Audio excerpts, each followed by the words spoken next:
దేవుని వాక్యాన్ని చదువుకుందాం రండి. ఫిలిప్పీలకు రాసినటువంటి పత్రిక 4వ అధ్యాయము 11వ వచనం నుంచి చదువుతున్నాను, చిత్తగించండి.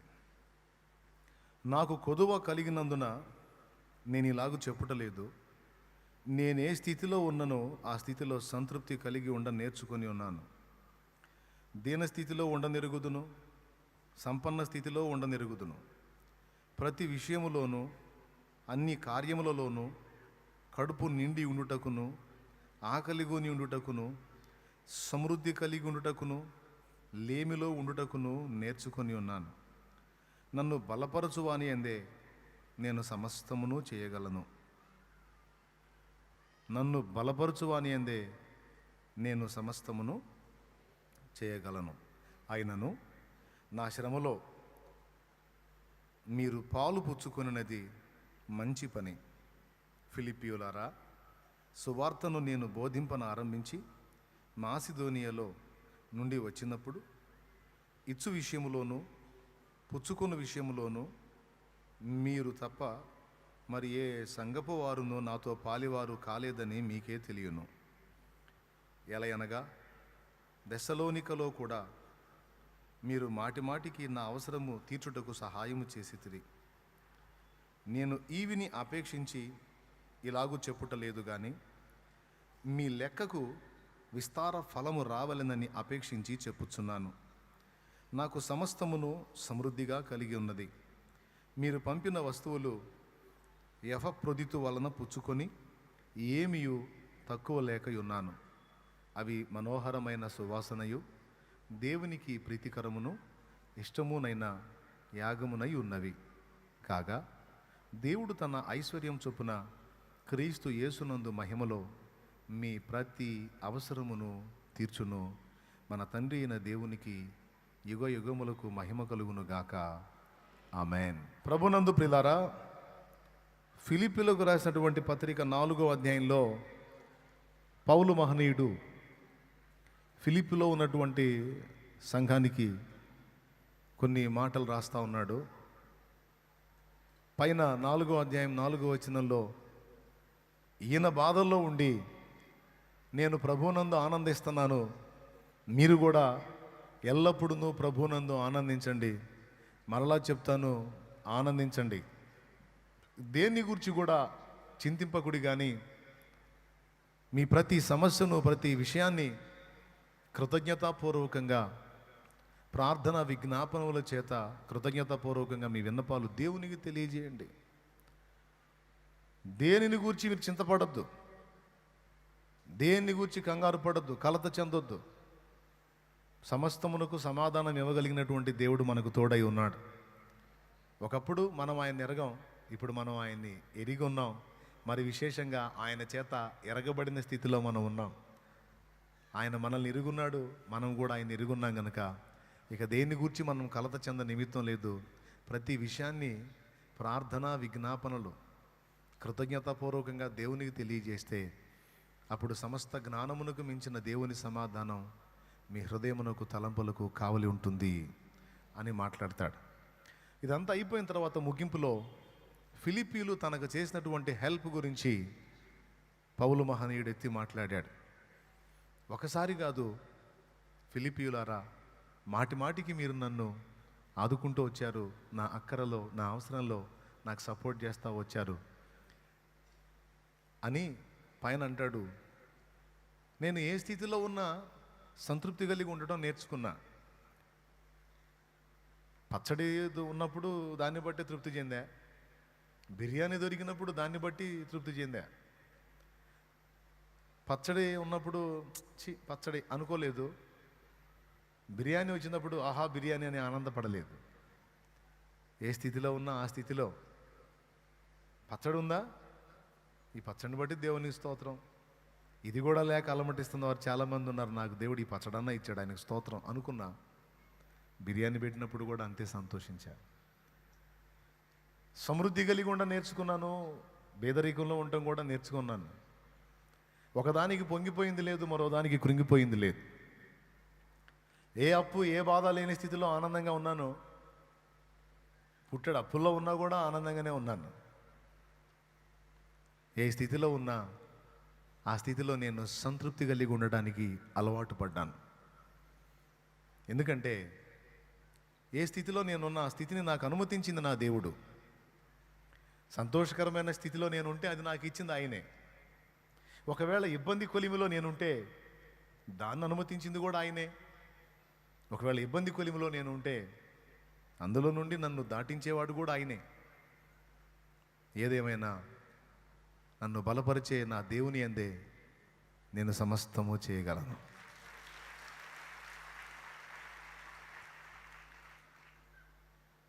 మీ వలన ఈవిని అంటే ఏదన్నా ప్రతిఫలాన్ని అపేక్షించి నేను మిమ్మల్ని మెచ్చుకుంటున్నాను అనుకునేరు కాదు. మీ ప్రయాసకు, మీ త్యాగానికి మీకు విస్తారమైన ఫలము రావాలని నేను ఇది చెప్తున్నాను. నేను ఏ స్థితిలో ఉన్నా సంతోషంగా ఉండగలను, కానీ నన్ను బలపరచువాని అందే సమస్తము చేయగలను కానీ అని నా అవసరములో మీరు, నా శ్రమలో మీరు పాలు పుచ్చుకునటం మీకు మంచిదన్నాడు. ఆయన శ్రమ పడుతున్నాడు, ఆయన ఏదో అవసరత కలిగి ఉన్నాడు, ఆయన ఏదో ఇబ్బందిలో ఉన్నాడు. దానిలో ఫిలిప్పీయులు పాలు పుచ్చుకోవాలని ఆశిస్తున్నాడు. వారు కూడా అందులో భాగస్థులు కావాలని ఆశిస్తున్నాడు. మీకు మంచిదన్నాడు. ఏమయ్యా, వారి నుండి పాలు పంపులు, వారి నుంచి ప్రతిఫలం పొందితే నీకు మంచిది, కానీ నీకు ఇచ్చిన వారికి ఎట్లా మంచిదైద్ది? ఇప్పుడు మీరు నా అవసరంలో నాకు సహాయం చేశారనుకోండి, మీ చేతిలో ఉన్న డబ్బుని నా అవసరంలో నాకు సహాయం చేశారనుకోండి, ఎవరికి మంచిది? మీకు మంచిదా, నాకు మంచిదా? మీకు మంచి సంగతి తర్వాత, కానీ ముందు నాకు మంచి జరిగిద్ది. ఎందుకంటే మీ దగ్గర ఉన్నది తీసుకొచ్చి నాకు ఇచ్చారు కాబట్టి అది నాకు మంచి అయింది, కానీ మీకు మంచి కాదు. మీ పర్సు ఖాళీ అయిపోయింది, నా పర్సు నిండిద్ది. స్తోత్రం. అప్పుడు ఎవరికి మంచి? నాకే మంచి. కానీ పౌలు అంటాడు, కాదు కాదు, మీకు మంచి అంటాడు. మీకు మంచిది. ఎందుకంటే నేను యథార్థంగా దేవుని కొరకు బ్రతుకుతున్నాను, దేవుని పని చేస్తున్నాను. సో నా శ్రమలో మీ వంతు మీరు కూడా పాలిభాగస్తులు అయితే అది మీకు మంచిది అన్నాడు. దేవునికి స్తోత్రం. రెండవది, నేను ఇబ్బంది కొలిమిలో ఉన్నప్పుడు, అక్కర కలిగి ఉన్నప్పుడు ఏ సంఘం వారి కంటే కూడా మీరు నాకు ఎక్కువ హెల్ప్ చేశారు అన్నాడు. ఫిలిప్పీ సంఘాన్ని స్పెషల్గా మెచ్చుకున్నాడు. అంటే సంఘం ఏ స్థితిలో తనను ఆదుకుందో ఆ స్పృహ తను కలిగి ఉన్నాడు. మూడవది, మీరు మాటి మాటికి నా అవసరం తీరుస్తానని నా సహాయం చేశారు అన్నాడు. ఆయన పర్సనల్గా మేలు పొందిన దాన్ని బట్టి వాళ్ళని మెచ్చుకుంటున్నాడు. మూడవది, నేను ఇలా మిమ్మల్ని మెచ్చుకోవటం, ఇలా మిమ్మల్ని గణపరచడం, మీరు నాకు ఆల్రెడీ బాగా హెల్ప్ చేస్తూ ఉన్నారు, మళ్ళీ చెయ్యండి అని మీ దగ్గర నుంచి ఈవిని అపేక్షించి నేను ఇలా చెప్పట్లా. మరి ఎందుకు చెప్తున్నాను అంటే, మీ లెక్కకు విస్తార ఫలము రావాలని అపేక్షించి చెప్పుచున్నాను. మీ లెక్కకు విస్తారమైన ఫలము రావాలని చెప్పుచున్నాను. మొట్టమొదటిది, నా శ్రమలో మీరు పాలు పుచ్చుకునటం మీకు మంచిది. రెండవది, మీకు విస్తారమైన ఫలము లభిస్తుంది అన్నాడు. స్తోత్రం చెప్తారా? గట్టిగా చెప్తారా? అది కూడా ఎలా? విస్తారమైన ఫలము లభిస్తుంది అనే మాట మాట్లాడాడు. ఇక మూడవది, నాకు సమస్తము సమృద్ధిగా కలిగి ఉంది, మీరు పంపిన వస్తువులు ఎఫప్రోదితు వలన పుచ్చుకున్నాను. ఎఫప్రోదితు అని ఆయనకి మీరు నాకు ఇవ్వమని పంపించినటువంటి వస్తువులు నాకు అందాయి. కాబట్టి వాటిని బట్టి ఇక నాకేం తక్కువ లేదు, మీరందరూ నన్ను అర్థం చేసుకొని నాకు సపోర్ట్ చేస్తూ ఉన్నారు అని ఏమంటున్నాడు తెలుసా? ఆయనకి వాళ్ళు హెల్ప్ చేస్తే దాన్ని ఎవరికి చేసినట్టు మాట్లాడుతున్నాడో చూడండి. మీరు పంపిన వస్తువులు ఎఫప్రోదితు వలన పుచ్చుకొని ఏమీ తక్కువ లేకున్నాను, అవి మనోహరమైన సువాసనయు దేవునికి ప్రీతికరమును ఇష్టమునైన యాగమునై ఉన్నవి. ఏమయ్యా, నీకు పంపితే దేవునికి ప్రీతికరమా? నీకు పంపితే దేవునికి మనోహరమైన సువాసన? నీకు పంపితే అది దేవునికి ఇష్టమైన యాగమా? ఏమండి పాస్టర్ గారు, పౌలు పాస్టర్ గారు, ఆహా ఏం చెబుతున్నాయను? నీకు సపోర్ట్ చేస్తే మంచిదా? నీకు సపోర్ట్ చేస్తే దేవునికి చేసినట్ట? నీకు సపోర్ట్ చేస్తే అది దేవునికి సువాసన, మనోహరం, మంచి యాగాల, ప్రీతికరమైన ఇష్టమైన యాగమా? ఆ తర్వాత అన్నాడు, ఇలా మీరు చేసినందున దేవుడు తన ఐశ్వర్యము చొప్పున క్రీస్తునందు మహిమలో మీ ప్రతి అవసరమును తీర్చును.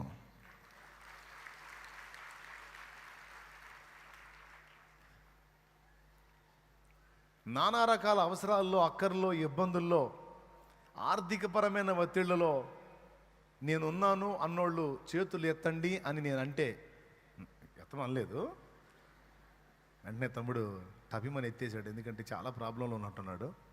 సో నువ్వు ఒక్కడే కాదు, అందరం ఉన్నాం. ఆర్థికపరమైనటువంటి ఇబ్బందులు ఇక్కడ కూర్చున్న వాళ్ళలో నాకు ఆర్థికపరమైన ఇబ్బందులు లేవు అన్నోళ్ళు ఒక్కళ్ళు లేరు. దాదాపు ఎవరికి తగ్గ సమస్య, ఎవరికి తగ్గ అక్కర వాళ్ళకుంది. వాస్తవమే కదా? ఆర్థికపరమైన అవసరాలంటే తెలుసా? డబ్బు సమస్యలండి. అప్పుల బాధల్లో కొంతమంది, ఇంట్లో జరగక కొంతమంది, సరైన ఉపాధి దొరక్క కొంతమంది, దొరికినా అది సరిగ్గా ఫలభరితంగా లేకుండా కొంతమంది, చాలా సమస్యల్లో ఉన్నట్టుగా నాకు అర్థమవుతుంది. మరి మీరు నిజంగా అలానే ఉన్నారా, లేకపోతే ఏం లేదన్నా పౌలు గారు చెప్పినట్టు మేము సమృద్ధిగా ఉన్నామంటారా? లేదన్నా ఆర్థిక సమస్యలు ఉన్నాయి, డబ్బు పరమైన ఇబ్బందులు ఉన్నాయి అన్నోళ్ళు చేతులు ఎత్తండి.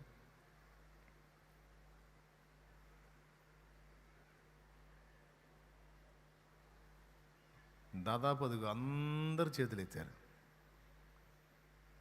అంటే అందరికి ఉన్నాయి. మరి మన దేవుడి గురించి మనం ఏం పాటలు పాడతాం? మన దేవుడు శ్రీమంతుడు అని పాడతాం. 1000 కొండల పశువులు ఆయనయే, వెండి బంగారాలు ఆయనయే, భూమి అయిందే, ఆకాశం అయిందే, సముద్రం అయిందే, సమస్తం అయిందే, వెండి అయిందే, బంగారం అయిందే అని పాడతాం. మరి అన్నీ ఆయనే అయినప్పుడు కొద్దిగా మనకెళ్ళి ఒక్క చూపు చూడొచ్చు కదా. దేవునికి స్తోత్రం కలుగునుగాక. హల్లెలూయా. కొద్దిగా ఒక చూపు చూస్తే బయటపడతాం కదా. తర్వాత ఈయన కూడా చూడు, దేవుడు తన ఐశ్వర్యం చొప్పున క్రీస్తునందు మహిమలో మీ ప్రతి అవసరమును తీర్చును అన్నాడు. ఇక దేవుడు ఐశ్వర్యం అంటే అది సామాన్యంగా ఉంటుందా? ఈ విశ్వంలోనే దేవునికి మించిన ఐశ్వర్యవంతుడు ఎవరున్నారు? ఆయన అన్నిట్లో ఐశ్వర్యవంతుడే. దేవుడండి ఎన్నిట్లో ఐశ్వర్యవంతుడో చూద్దాం. జ్ఞానం విషయంలో ఆయన ఐశ్వర్యవంతుడు. తనకు కొదువై ఉన్నట్టు ఎవరి దగ్గర అడిగి పొందుకునే అవసరం దేవుడికి లేదు. ఎంతమంది అడిగినా కూడా అంతమందికి కావలసినటువంటి ఐశ్వర్యం, జ్ఞాన అతిశయం లేక జ్ఞానమునకు సంబంధించిన ఐశ్వర్యం సమృద్ధిగా ఉంది దేవునికి. ఐశ్వర్యవంతుడు కాబట్టే మీరు అడిగితే ఇస్తాడు అన్నాడు. యాకోబు రాసిన పత్రిక 1వ అధ్యాయం 6వ వచనం చూడండి. యాకోబు రాసిన పత్రిక 1వ అధ్యాయము 6వ వచనం, 5వ వచనం, మీలో ఎవనికైనాను జ్ఞానము కొదువుగా ఉన్న ఎడల అతడు దేవునిని అడగవలెను, అప్పుడే అతనికి అనుగ్రహించబడును. ఆయన ఎవరిని గద్దింపక అందరికీ ధారాళముగా దయచేయువాడు. మీలో ఎవరికైనా జ్ఞానం కొదువుగా ఉంటే దేవుని అడగండి, ఇస్తాడన్నాడు. అంటే మన దగ్గర లేనిదేదో మొత్తానికి దేవుని దగ్గర సమృద్ధిగా ఉంది. అది ఎవరన్నా ఒక 10 మంది అడగండి, ఒక 20 మంది అడగండి, ఒక 100 మంది అడగండి అని చెప్పాడా? మీరు ఎంతమంది ఉన్నారు అంతమంది అడగండి, అందరికి ఇవ్వడానికి సరిపోయినంత జ్ఞానము ఆయన దగ్గర ఉంది అన్నాడు.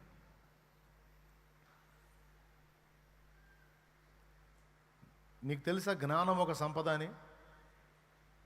నీకు తెలుసా బుద్ధి జ్ఞానములు సంపదలని? జస్ట్ పేజీ తిప్పండి, ఒక్క పేజీ తిప్పండి. కొలసై పత్రిక 2వ అధ్యాయము 3వ వచనం చూడండి. బుద్ధి జ్ఞానముల సర్వ సంపదలు ఆయన బుద్ధియు జ్ఞానము సంపదలన్నీ గుప్తమయ్యున్నవి నీ యందే. అది బుద్ధి జ్ఞానములు కూడా సంపదలేనట. బుద్ధి జ్ఞానముల సర్వ సంపదలు ఆయన యందే గుప్తములై ఉన్నవి అన్నాడు. జ్ఞానం అన్న ఒక పాయింట్ తీసుకుంటే మళ్ళీ జ్ఞానం అంతా ఒకటి కాదు, ఇందులో రకాలు ఉన్నాయి. మళ్ళీ ఇదొక మ్యాటర్. సమాజంలో వ్యక్తులకు సమాధానం చెప్పడానికి జ్ఞానం అవసరం, సామాజిక జ్ఞానం. ఫ్యామిలీని రొటేట్ చేయడానికి జ్ఞానం అవసరం, కుటుంబాన్ని నడిపించడానికి కావలసిన జ్ఞానం.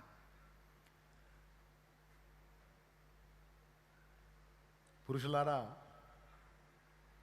భార్యామణితో జీవించడానికి కూడా జ్ఞానం అవసరం అంట.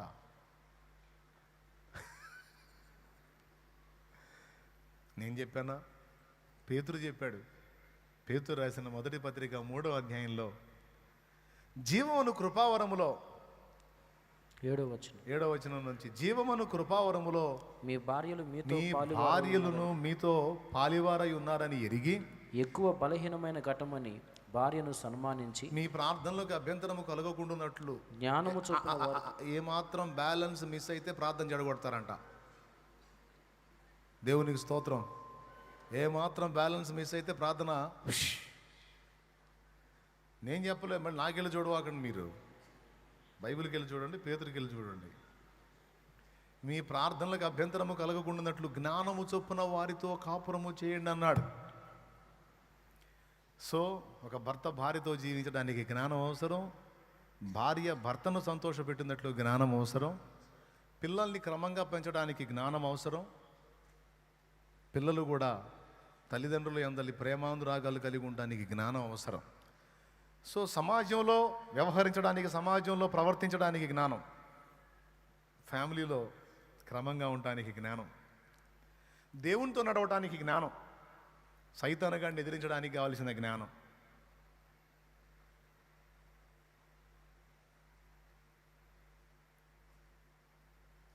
నిత్య జీవార్థమైన ఫలం పొందడానికి కావలసిన జ్ఞానం,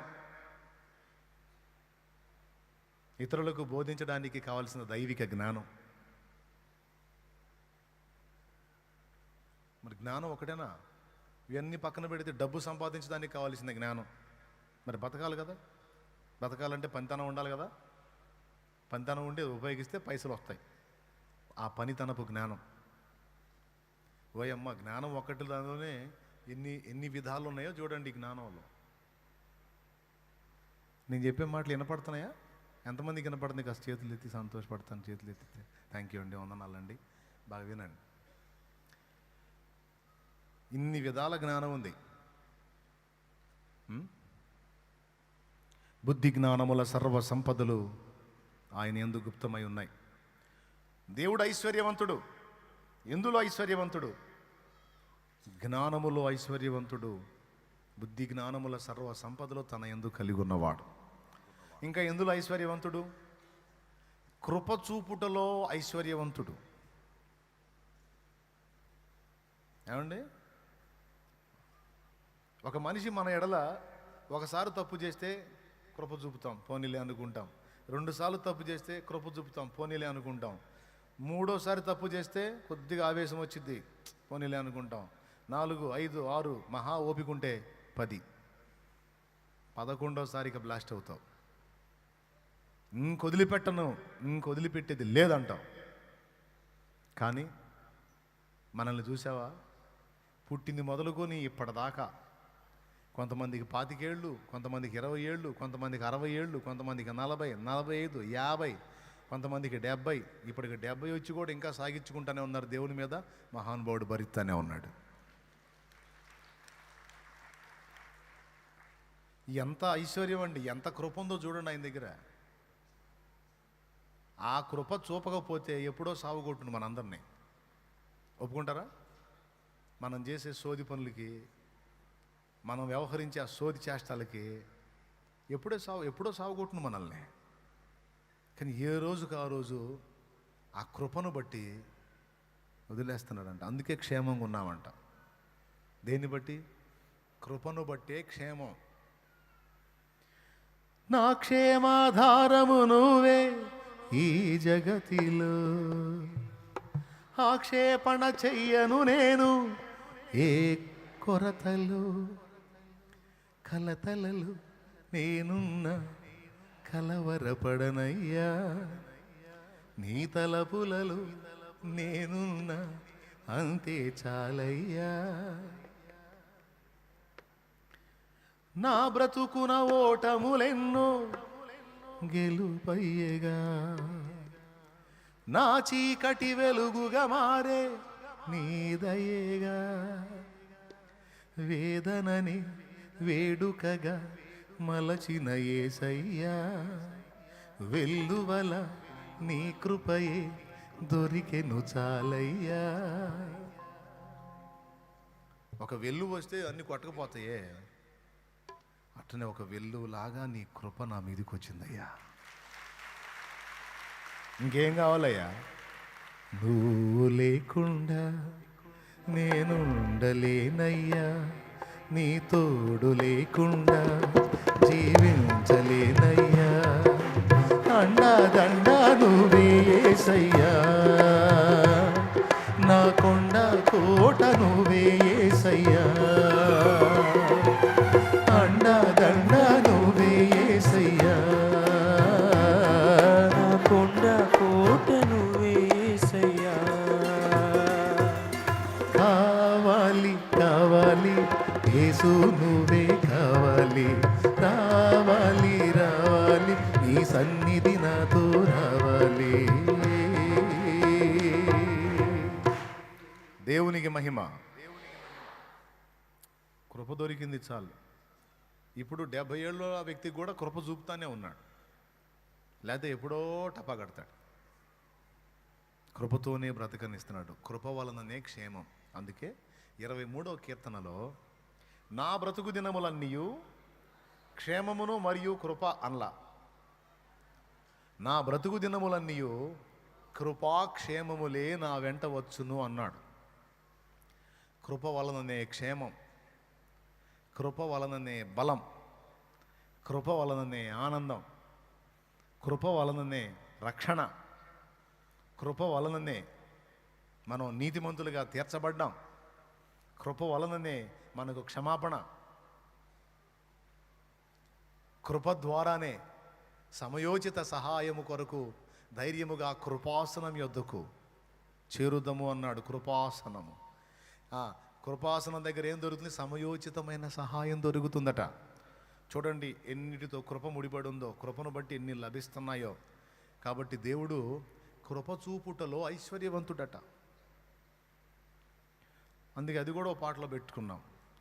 కృప చూపుటలో శ్రీమంతుడా, తరతరములకు ఆరాధ్యుడా, కృప చూపుటలో శ్రీమంతుడా, తరతరములకు ఆరాధ్యుడా, శాలేము రాజా నా యేసయ్యా, స్తుతి ఘనత మహిమ నీకేనయ్యా, శాలేము రాజా నా యేసయ్యా, స్తుతి ఘనత మహిమ నీకేనయ్యా.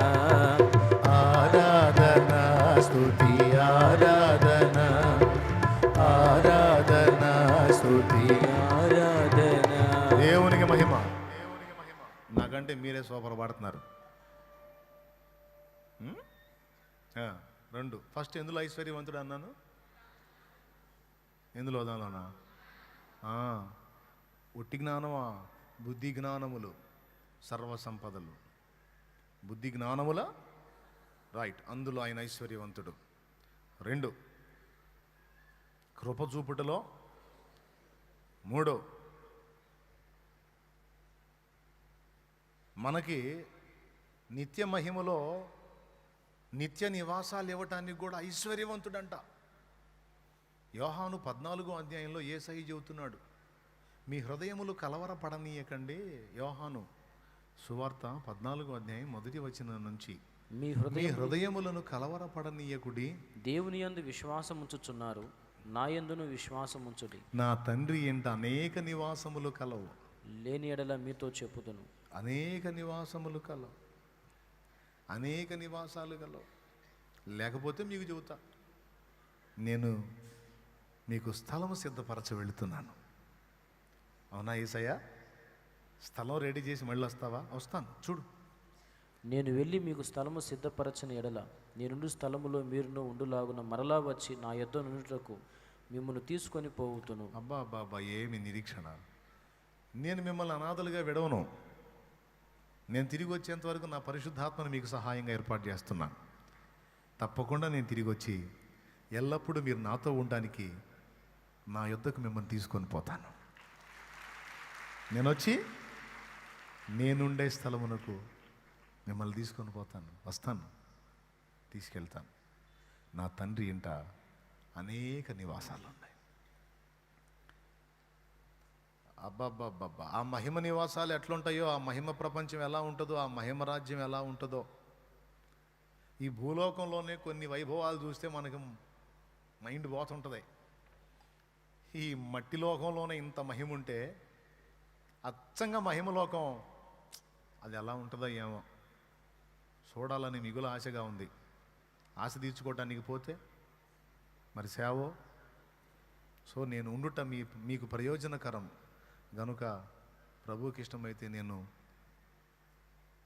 మీతో ఉండి సేవ చేయాలనుకుంటున్నా. మరి మీరు వెళ్ళి చూడాలనుకుంటున్నారా?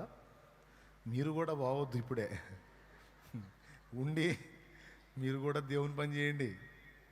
సమయం వచ్చినప్పుడు పిలుస్తాడు, వెళ్దాం. ఏమంటారు? మహిమరాజ్యములో నిత్యమైన నివాసాలను మనకిచ్చుటకు దేవుడు ఐశ్వర్యవంతుడు. ఆయన అనేక నివాసములు గలవాడు, ఐశ్వర్యవంతుడు. ఇప్పుడు చెప్పండి, ఇక నేను ఏమని వర్ణించేదిలే కానీ ఇందులో ఐశ్వర్యవంతుడు, అందులో ఐశ్వర్యవంతుడు అని ఎన్నని చెప్పేదిలే కానీ ఆయన సమస్తమును కలిగి ఉన్నవాడు. సింపుల్గా ఒక్క మాటలు చెప్పేస్తా, మన ఫాదర్ ఉన్నోడండి.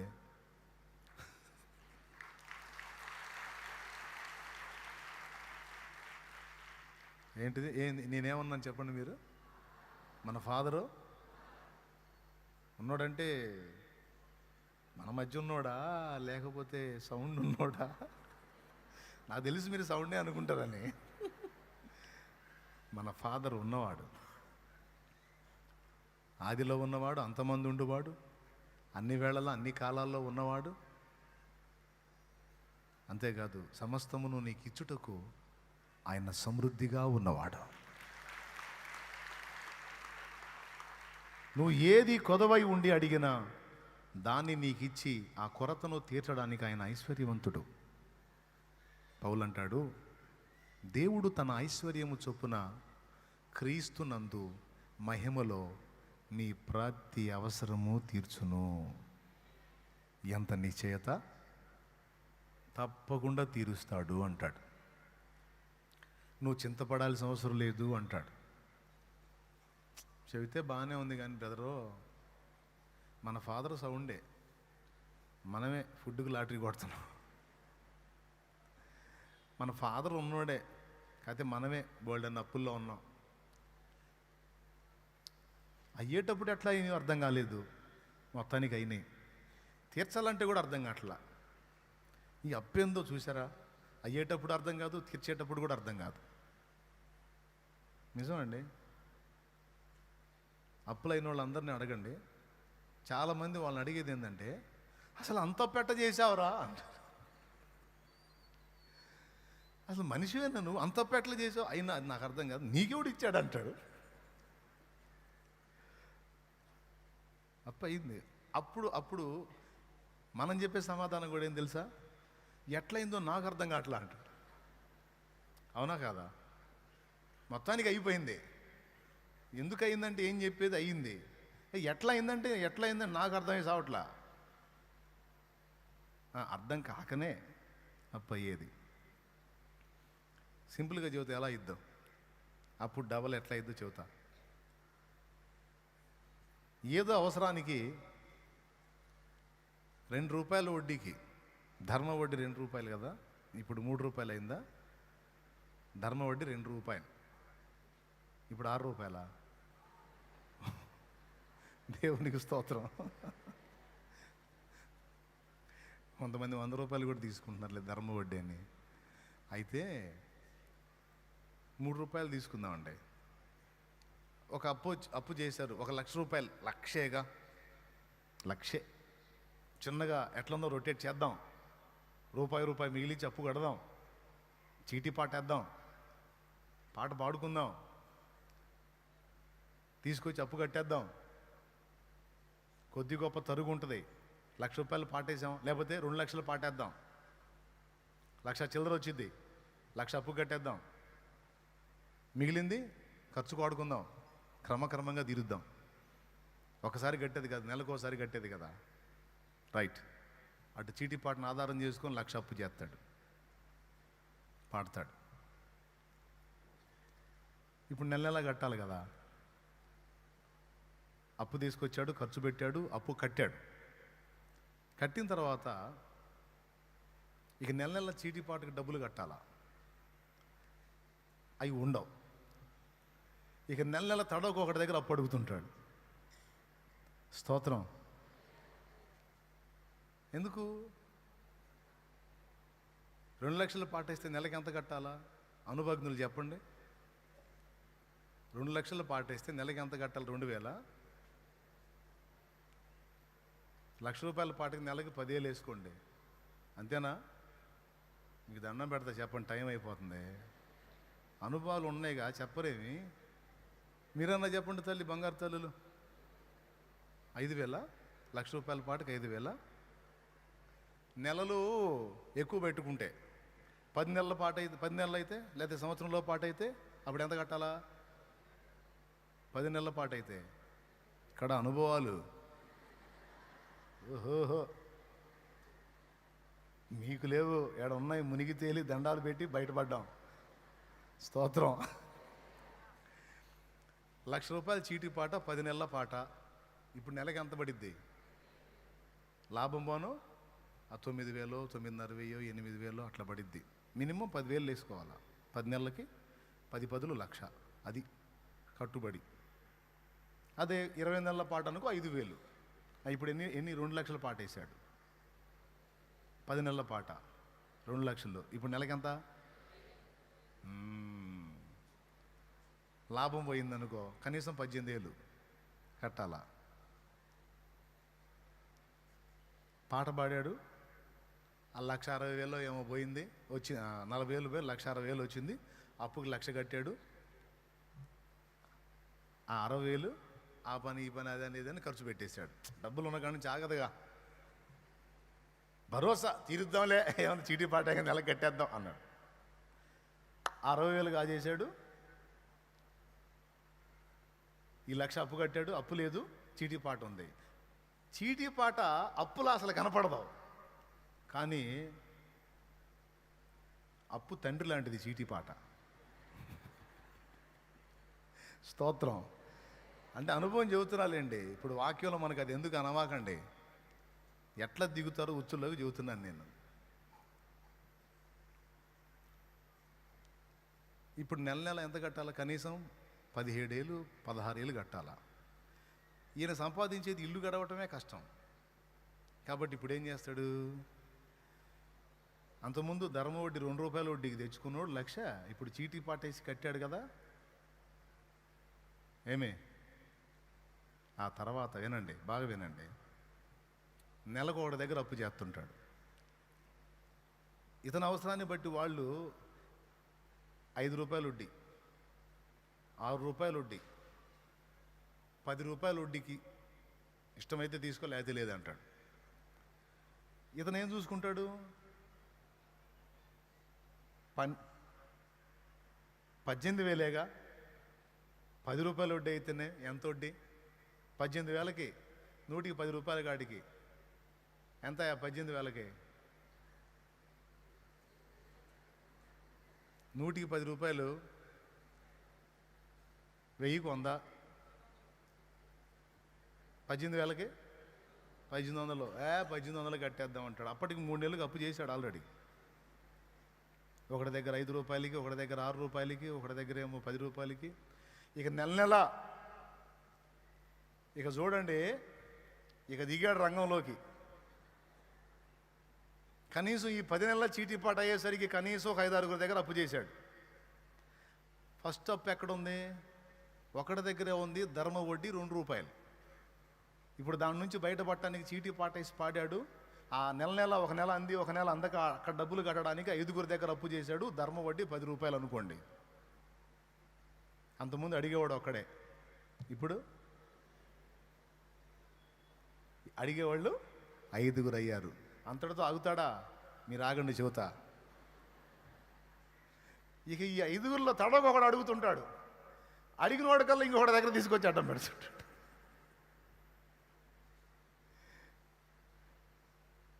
అర్థమైందా? అడిగిన ఈ 5 కట్టడానికి మళ్ళీ ఇంకొక 5 కొత్త క్యాండిడేట్లు దేవుడు పెడతాడు. అవసరమైతే ఫైనాన్స్ పుస్తకాలు ఇంట్లో, ఫైనాన్స్ పుస్తకాలు కుప్ప పోగవుతూ ఉంటాయి. ధన నిధుల్లాగా, డబ్బు కట్టలాగా ఫైనాన్స్ కట్టలు పెరుగుతాయి, పుస్తకాల కట్టలు. వాళ్ళైతే పాపం ఇంకా ధర్మాత్మలు, అన్నీ ముందే కట్ చేసుకొని ఇస్తారు.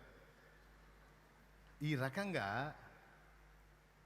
ఒకటి దగ్గర ఉన్న అప్పు తీరుద్దామని ఇంకొకళ్ళ దగ్గర చేతులు ఉంచితే, అక్కడి నుంచి అది 5కి షిఫ్ట్ అయితే, ఆ 5 గొడవ చేస్తే వాళ్ళ కట్టడానికి ఇంకొక 5 వెతికితే, ఈ 5 కట్టడానికి ఒక్కొక్కడికి 18,000కి నెలకి 1800 గాడికి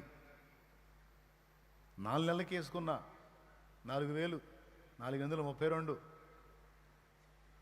7,200 అదనంగా పడుతుంది ఒక్కొక్కడికి. అట్లా 5 కట్టడానికి 5 ఏళ్ళు 35,000. వీటిని తీర్చడానికి వాళ్ళ అసలు వాళ్ళ వడ్డీ 35,000 మొత్తం తీర్చడానికి మళ్ళీ ఇంకొకళ్ళ దగ్గర తీసుకొస్తే అక్కడ అదే ధర్మ వడ్డీ, అసలు వడ్డీ మొత్తం కలిసి ఇంకా డబల్ అయితే వాళ్ళ కట్టడానికి ఇంకొకళ్ళ దగ్గర. ఒకసారి ఇందులో అడుగు పెడితే ఇక నువ్వు బయటకు వచ్చే పనే లేదు. అయ్యే లాక్కెళ్తా ఉంటే లోపలికి. సుడిగుండంలో పడ్డోడు ఇక మనం బయటికి రావాల్సిన అవసరంలా, ట్రై చేయాల్సిన అవసరంలా, లేకపోతే లోపలికి వెళ్ళటానికి ట్రై చేయాల్సిన అవసరంలా. గిర దిప్పుతూ అదే లాక్కొని పోయినట్టు అప్పులోకి అడుగు వేస్తే ఇక మనం బలవంతంగా వెళ్ళాల్సిన అవసరంలా, పట్టుకొని సపమ్మని లాగేస్తూ ఉంటాయి అన్నమాట. చాలా మెత్తగా, హాయిగా. చివరికి ఏ స్థితికి వస్తాడంటే, ఈ బాధలు తట్టుకోలేక చచ్చిపోతే బాగుండన్న కాడికి వస్తాడు. ఇచ్చిన వాళ్ళే శ్రావ్యంగా ఉంటారా? ఇచ్చేటప్పుడు సౌమ్యంగానే ఇస్తారు, వసూలు చేసుకునేటప్పుడు మొహమాటం. రేపు సమాధానం చెప్పేది నువ్వు. తీసుకునేటప్పుడు బాగానే తీసుకునే మనిషి అటు పోతున్నావు ఏంది ఏబా. Mental torture. తిండి వంట పట్టదు, తినబుద్ధి కాదు, నిద్ర పట్టదు. ఎందుకంటే రేపు ఒకటికి కట్టాలా, 3 రోజుల తర్వాత ఇంకొకటికి వాయిదా వేసాడు, వాడికి కట్టాలా. తమ్ముడు, ఈ విధంగా 1,00,000తో మొదలైన అప్పు, 50,000తో మొదలైన అప్పు 5 లక్షలు అవ్వచ్చు, 10 లక్షలు అవ్వచ్చు. మళ్ళీ అన్నీ చిల్లర చిన్న అప్పులే. చివరికి కొంతమంది ఏం చేస్తారంటే, పెద్దవాళ్ళు సంపాదించిన ఏదైనా ఆస్తులు అవి ఉంటే దాన్ని బేరం పెట్టి, అప్పటికి ఏది 3 భాగాల అప్పులో నలిగి కాలి కరిగి చివరికి ఏదో ఒకటి బేరం పెట్టి వైనం చేసుకొని అవి తీసుకొచ్చి వాళ్ళకి చేతుల్లో పోసి మామా అనిపించుకొని బయటపడతారు. చాలామంది ఈ దెబ్బలోనే దేవుడిని నమ్ముకునేది. దేవునికి స్తోత్రం కలుగును గాక. హల్లెలూయా. చాలామందికి ఆ ఎఫెక్ట్లోనే దేవుడు కనపడేది. ఈ విధంగా అక్కడ తీసుకొచ్చి ఇక్కడ కట్టి, ఇక్కడ తీసుకొచ్చి అక్కడ కట్టి, అక్కడ తీసుకొచ్చి ఇక్కడ కట్టి, ఇక్కడ తీసుకొచ్చి అక్కడ కట్టి, ఇదంతా అనుభవం మాకు. ఎందుకంటే మా తల్లిదండ్రులు చేశారు ఆ పని. వాళ్ళకి చదువు లేదు. మాకున్న వాళ్ళు ఏం చేస్తారో మాకు అర్థం కాదు. ఎందుకంటే చిన్నవాళ్ళం. పిచ్చ కామెడీలే. సరే, ఇప్పుడు ఆ స్టోరీ చెబితే మనకు టైం వేస్ట్ అయిపోయింది. ఎట్లా దిగుతారు ఊబిలోకి అన్నది చెప్పా. కొంతమంది ఏం చేస్తారు తెలుసా? 5 లక్షలు ఉన్నాయనుకో, దాన్ని ఏ విధంగా వినియోగించి దాన్ని డెవలప్ చేయాలని ఆలోచించరు. 5 లక్షలు చేతికి రాగానే, మేస్త్రి గారు ఎప్పుడు అంటే తీర్చి ఇల్లు మొదలు పెడతాడు. ఇల్లు కిరాయికి ఉంటాడు, ఆ 4,000 5,000 అద్దె కిరాయికి ఉంటాడు. నెలకు 4,000 అద్దె అనుకోండి, ప్రశాంతంగా బతుకుతుంటాడు. ఇంట్లో కిరాయికి ఉంటాడు. ఓనర్ మీద కూడా పెత్తనం చేస్తాడు. మోటార్ రాకపోయినా ఫోను, ఏది కొద్దువైనా ఫోన్. ఎవరికి? ఇంటి ఓనర్కి. సచ్చినట్టు వాడే వచ్చి అన్నీ చేసి పెట్టిపోతుంటాడు. దర్జాగా బతుకుతున్నాడు. ఇప్పుడు 5 లక్షలు చేతికి వచ్చింది, పని మొదలు పెట్టాడు. ఎస్టిమేషన్ ఎంతో తెలుసా? 25 లక్షల ఎస్టిమేషన్. ఇల్లు వస్తాయి, కడదాం మొదలు పెడతాడు, కడతాడు. ఎంత ఎంత పెట్టి? 20. ఉన్నది ఎంత? ఎందుకంటే 5 లక్ష మేస్త్రులు కూడా భలే కామెడీ చేస్తారు. ఎంతలో అయిపోయిద్ది? అది ఎంత అండి? మొత్తం ఒక 7 లక్షలు అయిపోయిద్దండి. 7 అంటే నా చేతుల్లో 5 ఉన్నాయి, మావిడ బంగారం అది కలిపి 3 దాకా. ఇళ్లలో కూడా పోవచ్చు. లేదా పైన ఉన్న 1,00,000 పెట్టి 7 లక్షలు ఇల్లు అయిపోతే ఆ పైన ఉన్న 1,00,000 పెట్టి గృహప్రవేశం కూడా చేసేయచ్చు అని కళ్ళగంటుంటాడు. చిన్నగా రంగంలో దిగిన తర్వాత ఇల్లు ఒకటి, పెళ్ళి ఒకటే. ఇందాక చెప్పిన ఊపిట అయిపోయి. ఇది కూడా అనుభవమే. స్తోత్రం. ఇల్లు అంతే, పెళ్ళి అంతే. పెళ్లి విషయంలో కూడా అంతే. ఇళ్లలో ఊరుగా మళ్ళీ మళ్ళీ పెడతామంట కానీ అంటారు. ఆ పెళ్ళి ఏం పద్దాకలు చేసేదా అంటారు. అంతేనంట. సరే కానీ ఎక్కడన్నా ఎందుకులే అంటే ఊరుగా మళ్ళీ మళ్ళీ చేసేదంట అంటారు. ఇల్లు కూడా అంతే. అంటే కాదండి, మీరు చెప్పినప్పుడు 7 లక్షల ఎస్టిమేషన్ ఎట్లా చెప్పానంటే అవన్నీ సెకండ్ ఐటెంతో చెప్పాను నేను. మరి మీరేమో మీ వాళ్ళు చెప్తున్నారు అంత నాణ్యంగా కావాలంటే డబుల్ వేసుకోవాల్సిందే సార్. 7 అంటే 14 అయింది అంటాడు దిగినాక. ఇంట్లో మొదలుపెట్టి దిగినాక చివరికి 14తో అయినా అయిద్దా? 25 అయింది. ఇల్లు పైకి లేచే కొద్దీ ఇల్లు బేస్మెంట్ మీద ఉన్నట్టు ఉండదు, ఓనర్కి గుండె మీద కడుతున్నట్టు ఉంటుంది.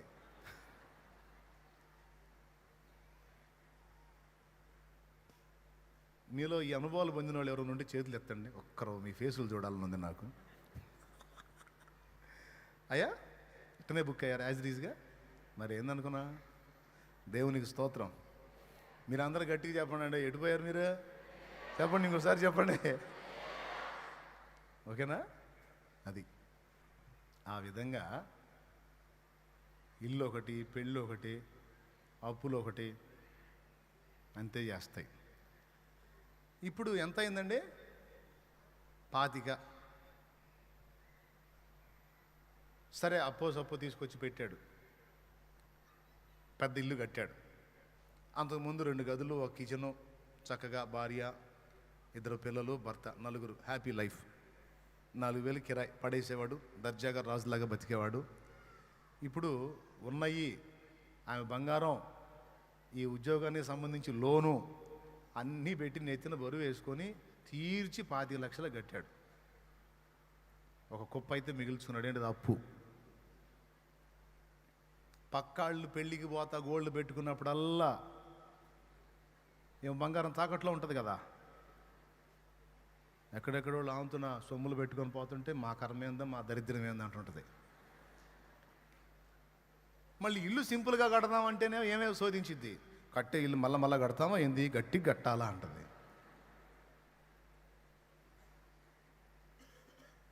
సో ఆమెతో మనశ్శాంతి ఉండదు. సరే, అలాగని ఆ ఇంట్లో పోయిన తర్వాత ఏమన్నా ప్రశాంతత ఉంటుందా అంటే, ఇప్పుడు అంతకుముందు 2 గదులు, ఒక కిచెను, అంతవరకు ఆమె చక్కగా పని అంతా చేసుకునేది. ఇప్పుడు 4 గదులు, ఒక కిచెను, ఇంకా మధ్యలో డైలాగ్. ఇక పని చేసేటప్పుడు సణుగుడే. ఈ రాక్షస కొంపలో చేయలేక సస్తాను, నా నడువులు పోతున్నాయి, చేతులు పోతున్నాయి, గోళ్ళ పోతున్నాయి. అయ్యి పగలు కొట్టి ఈ పగలు. గొంతెమ్మ కోరికలు తీర్చుకోవడానికి అడుగులు ముందుకేస్తే హద్దులు దాటి కర్మ ఎలా జుట్టుకుంటుందో మీకు అర్థమైంది అనుకుంటా. ఇప్పుడు ఇంత 25 లక్షలు పెట్టి ఇంతకు ఏం లాభం పొందాడంటే 4,000 కిరాయి తప్పింది. అర్థమైందా? ఎన్ని వేలు? 4,000 కిరాయి తప్పింది. 25 లక్షలు కనీసం బ్యాంకులో వేస్తే ఆ 80 వేసులో 90 వేసులు ఇస్తారు వాళ్ళు వడ్డీ. రూపాయి వేసుకో. 25 లక్షలకి నెలకి ఎంత వస్తుంది? బ్యాంకులో పడేస్తే 25,000 వస్తుంది. సరే 80 పైసలు వేసుకున్న, రూపాయికి 80 పైసలు, 100కి 80 పైసలు వడ్డీ వేసుకున్నా కూడా లక్షకి ఎంత వస్తాయా? 800 వస్తుంది కనీసం. 10 లక్షలకి 8,000, 20 లక్షలకి 16,000, 25 లక్షలకి కాస్త అటు ఇటుగా కనీసం 18 నుంచి 20,000 రూపాయలు డబ్బులు వస్తాయిగా. ఇప్పుడు ఎంత లాభం మిగిల్చాడు? 4,000. పైన ఎంత పోయింది? కనీసం 20,000కి 4,000 ఎన్నో వంతు? నువ్వు వాక్యం చెప్పకుండా మాకు ఈ గోలేంది అనొద్దు. నేను అది కొంతమంది ఎచ్చులు పడి ఎలా గుల్లవుతారో చెబుతున్నా, కొంతమంది అమాయకంగా ఎలా గందరగోళం అవుతారో చెప్తున్నా. చెప్పకపోతే బాగుపడరు మీరు, అందుకని చెబుతున్నాను నేను. దేవునికి స్తోత్రం. ఇది కూడా లేఖనంతో లింక్ అయ్యే ఉంది. ఏ స్థితిలో ఉన్నా ఆ స్థితిలో నేను సంతృప్తి కలిగి ఉండటం నేర్చుకున్నాను అన్నాడు.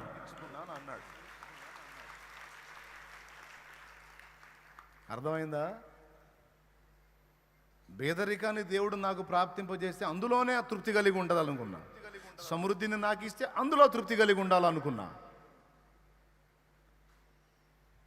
అంతేగాని గొంతెమ్మ కోరికలకి, అత్యాశలకి, లోకభోగాలకి, వాళ్ళని వీళ్ళని చూసి ఎచ్చులకి నేను వెళ్ళదలుచుకోవాలా. ఇది పౌలు మాట.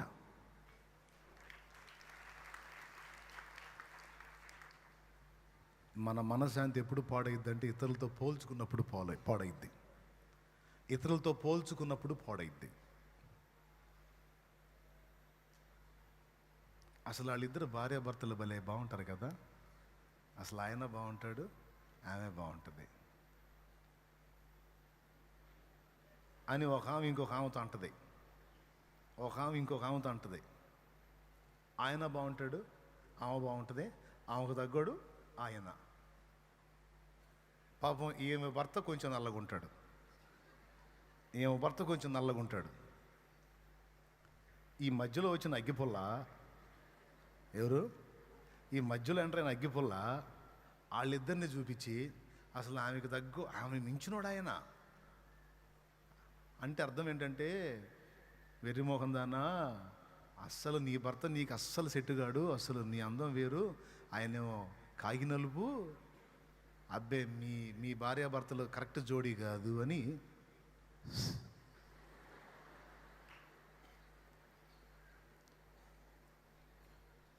జ్ఞానవంతురాలనుకో, నోర్మి సైతానా, పో సైతానా, ఎవడెవడుకో నా భర్తను పోల్చో సైతానా. రంగు తక్కువ ఇచ్చింది నా భర్త. బుద్ధి ఎంత, ఎలాంటి బుద్ధి, ఎంత ప్రేమించాడు నన్ను.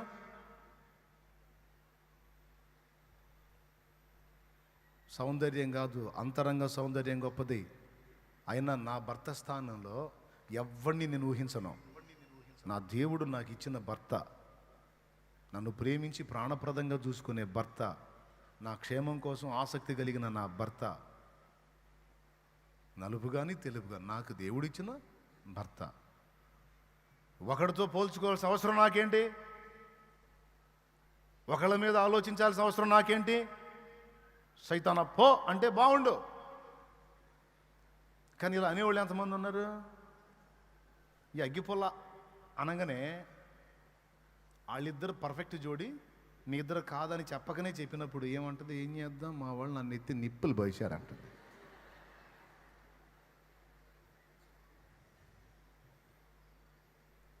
అసలు రంగు అప్పుడు బయట పెట్టింది. అప్పుడు అగ్గిపుల్ల ఆగిద్దా?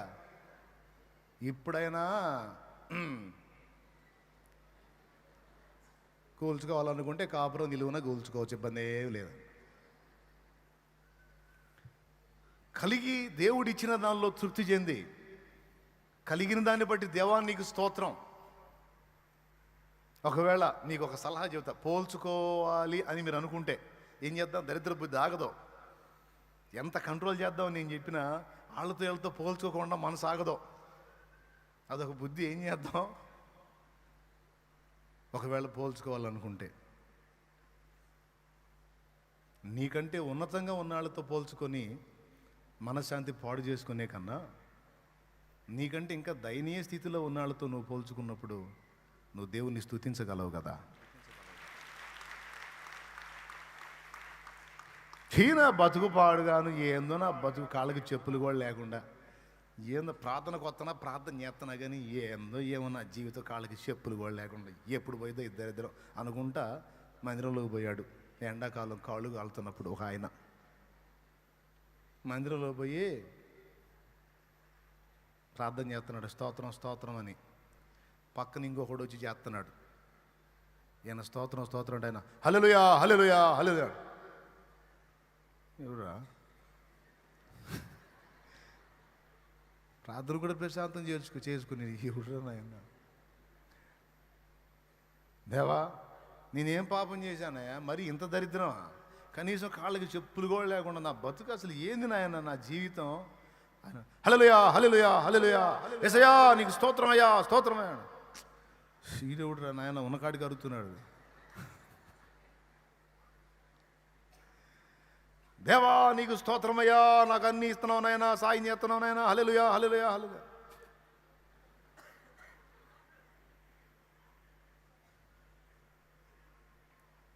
ప్రార్థన కూడా మనశాంతికి చేసుకుని ఇట్లా వీడు వచ్చి నా పక్కనే కూర్చోవాలి. ఇన్ ప్లేసులు లేవు, ఆ మూలకు పోవచ్చు ఆ మూలకు పోవచ్చు.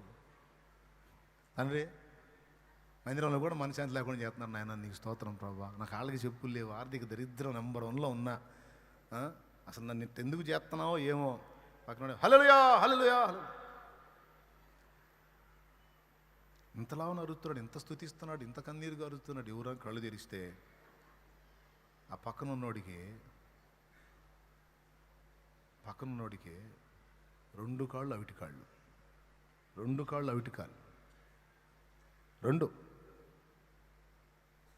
మోకాళ్ళ మీద దోగాడు మోకాళ్ళ చిప్పలు నల్లగా అయిపోయింది.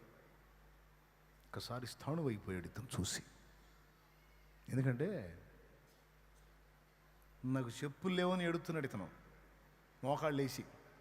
దరిద్రుల్లో నా అలాంటి దరిద్రుడు ఎవడన్నా ఉంటాడా ప్రభా? మరి ఈ కాళ్ళకి చెప్పులు లేనంత దరిద్రమా?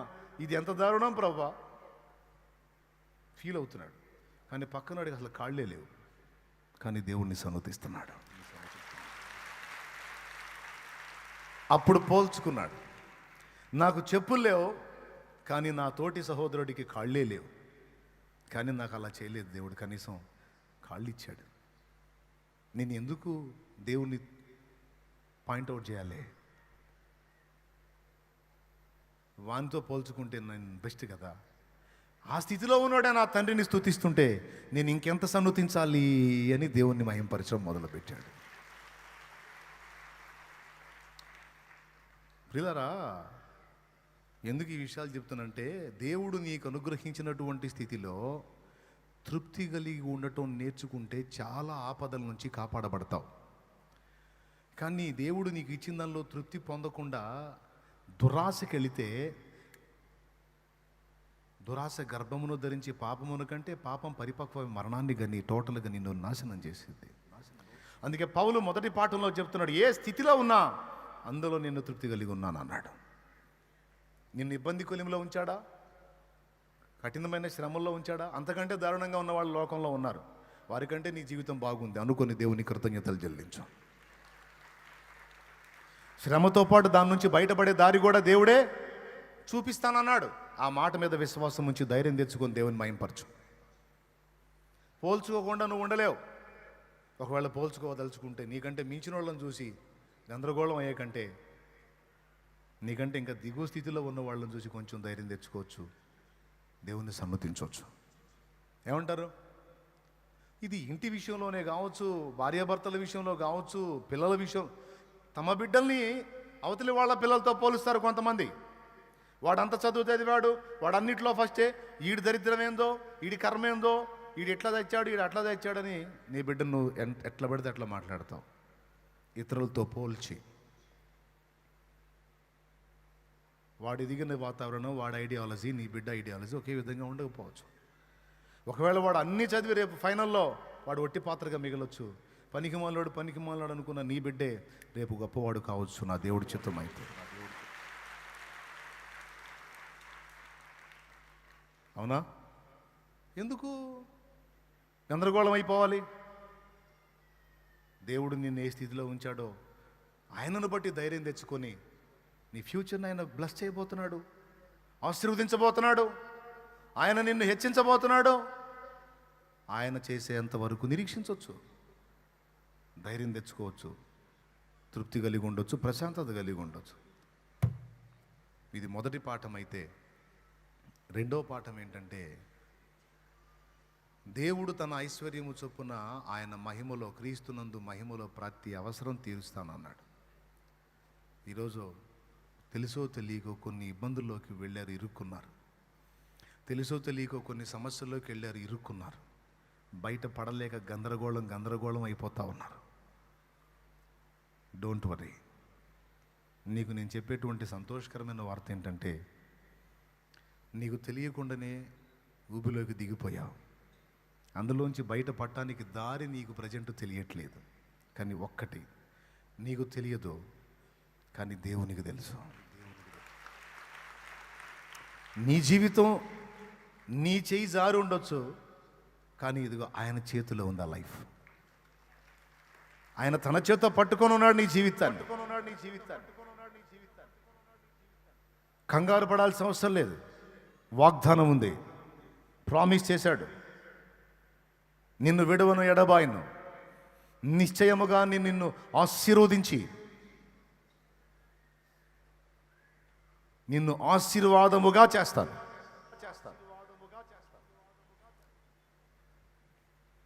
ప్రాణం తీసుకోవాలని ఆలోచన చేయొద్దు, చావును ఎదురు చూడొద్దు, శాపాలను పెట్టుకోవద్దు, శాపాలను పలకవద్దు, నాశనాన్ని కోరవద్దు, అశాంతితో కూడిన జీవితాన్ని అనుభవించొద్దు. అవసరం లేదు. నా మహిమలో నీ ప్రతి అవసరత తీర్చడానికి కావాల్సినంత నా దగ్గర ఉంది. నేను చేస్తాను, నేను ఇస్తాను అని ఆయన నీతో అంటున్నాడు ఈవేళ. దీన్ని బట్టి ఇప్పుడు నువ్వు విశ్వాసాన్ని బట్టి ధైర్యం తెచ్చుకొని దేవుని వైపు చూసి సన్నుతిస్తావా, లేకపోతే అదే కలవరంలో, అదే ఆందోళనలో, అదే ఆవేదనలో గందరగోళం అవుతావో నువ్వే నిర్ణయించుకో. ఆయన అంటున్న మాట ఏంటంటే, నా మహిమలో ఒక ఆర్థిక అవసరతే కాదు, నీ ప్రతి అవసరత తీర్చడానికి కావాల్సినంత నా దగ్గర ఉందంటాడు ఆయన. కొంతమందికి డబ్బు సమృద్ధిగా ఉంటుంది కానీ సంతానం ఉండదు. కొంతమందికి డబ్బు ఉంటుంది, సంతానం ఉంటుంది, కానీ కుటుంబంలో సమాధానం ఉండదు. ఒక్కొక్కరికి ఒక్కొక్కటి కొదువ. అయితే ఎవరికి ఏది కొదువైనా అన్నిటినీ తీర్చడానికి దేవుడు ఐశ్వర్యవంతుడు అంటున్నాడు పౌలు. మీ ప్రతి అవసరము ఆయన తీర్చగలడు. నువ్వు దేవుని నమ్మగలిగితే, దేవుని మీద ఆనుకోగలిగితే, దేవుని మీద ఆధారపడగలిగితే నీ కొరతలన్నిటినీ ఆయన పూరించగలడు, లేక పూర్తి చేయగలడు అంటాడు. అందుకే నేను పాడుకున్నా, నా క్షేమాధారము నువ్వే ఈ జగతిలో, ఆక్షేపణ చెయ్యను నేను ఏ కొరతలు కలతలలో, కలవరపడనయ్యా నీ తలపులలో. మీకేమర్థమైంది? తొందర చెబితే రెండు మొక్కలు అసలు చెప్పాల్సి ఉంది, ఒక మొక్క చెప్పి ప్రార్థన చేస్తా. చెప్పండి. ఇవాళ ఎందుకు మిమ్మల్ని పెందలాడు వదిలేయాలనిపిస్తున్నా నాకేందో. ఏమర్థమైందండి? నా క్షేమ ఆధారము నువ్వే ఈ జగతిలో. ఆక్షేపణ అంటే విమర్శ చెయ్యను, నాకు ఏ కొరత వచ్చినా. కలతలలో నేనున్నా కలవరపడను, ఎందుకంటే నీ తలంపుల్లో నేనున్నా. ఇంకా నాకేం కావాలి? నేను మాటలు పడుతున్నా, నువ్వు చూస్తున్నావుగా. నిందలు మోస్తున్నా, నువ్వు చూస్తున్నావుగా. ఆర్థిక ఇబ్బంది కొలిమిలో ఉన్నా, నీకు తెలీదా? చూస్తున్నావుగా. నేను చెయ్యని నేరం నాకు అంటగట్టారు, చూస్తున్నావుగా. నువ్వున్నావుగా, నువ్వు చూస్తున్నావుగా. నా కుటుంబం నలిగిపోతుంది, అయినా కలవరపడను, ఎందుకంటే నీ తలంపుల్లో నేనున్నా, నా కుటుంబం ఉంది, నువ్వు చూస్తున్నావు. నా పంట పోయిందే, అయినా నేను కలవరపడను, నువ్వు ఉన్నావుగా, చూస్తున్నావుగా. ఒక ద్వారం ముయ్యబడితే 7 ద్వారాలు నా కోసం తెరవగల దమ్మున్నోడివయ్యాను. నిన్ను ఎరగనప్పుడు, నిన్ను తెలుసుకోనప్పుడు, నీ గురించి నాకు తెలియనప్పుడు, నీతో సహజీవనం అనేది ఎరగనప్పుడు నేను కలవరపడ్డాను. ఇప్పుడు నిన్ను తెలుసుకొని కూడా ఆ కలవరంలో నేను బతకను. నీ లేఖనం నాకు స్పష్టంగా ఉంది. క్రీస్తు యేసునందు మహిమలో దేవుడు తన ఐశ్వర్యం చొప్పున నీ ప్రతి అవసరత తీరుస్తాడు. ఇక్కడ ఇంకొక మాట కూడా గుర్తు చేసుకోవాల్సింది ఏంటంటే, తన ఐశ్వర్యము చొప్పున అన్నాడు. అంటే ఏంటో తెలుసా? ఇక్కడ మనం పట్టుకోవాల్సిన మరో పాయింట్,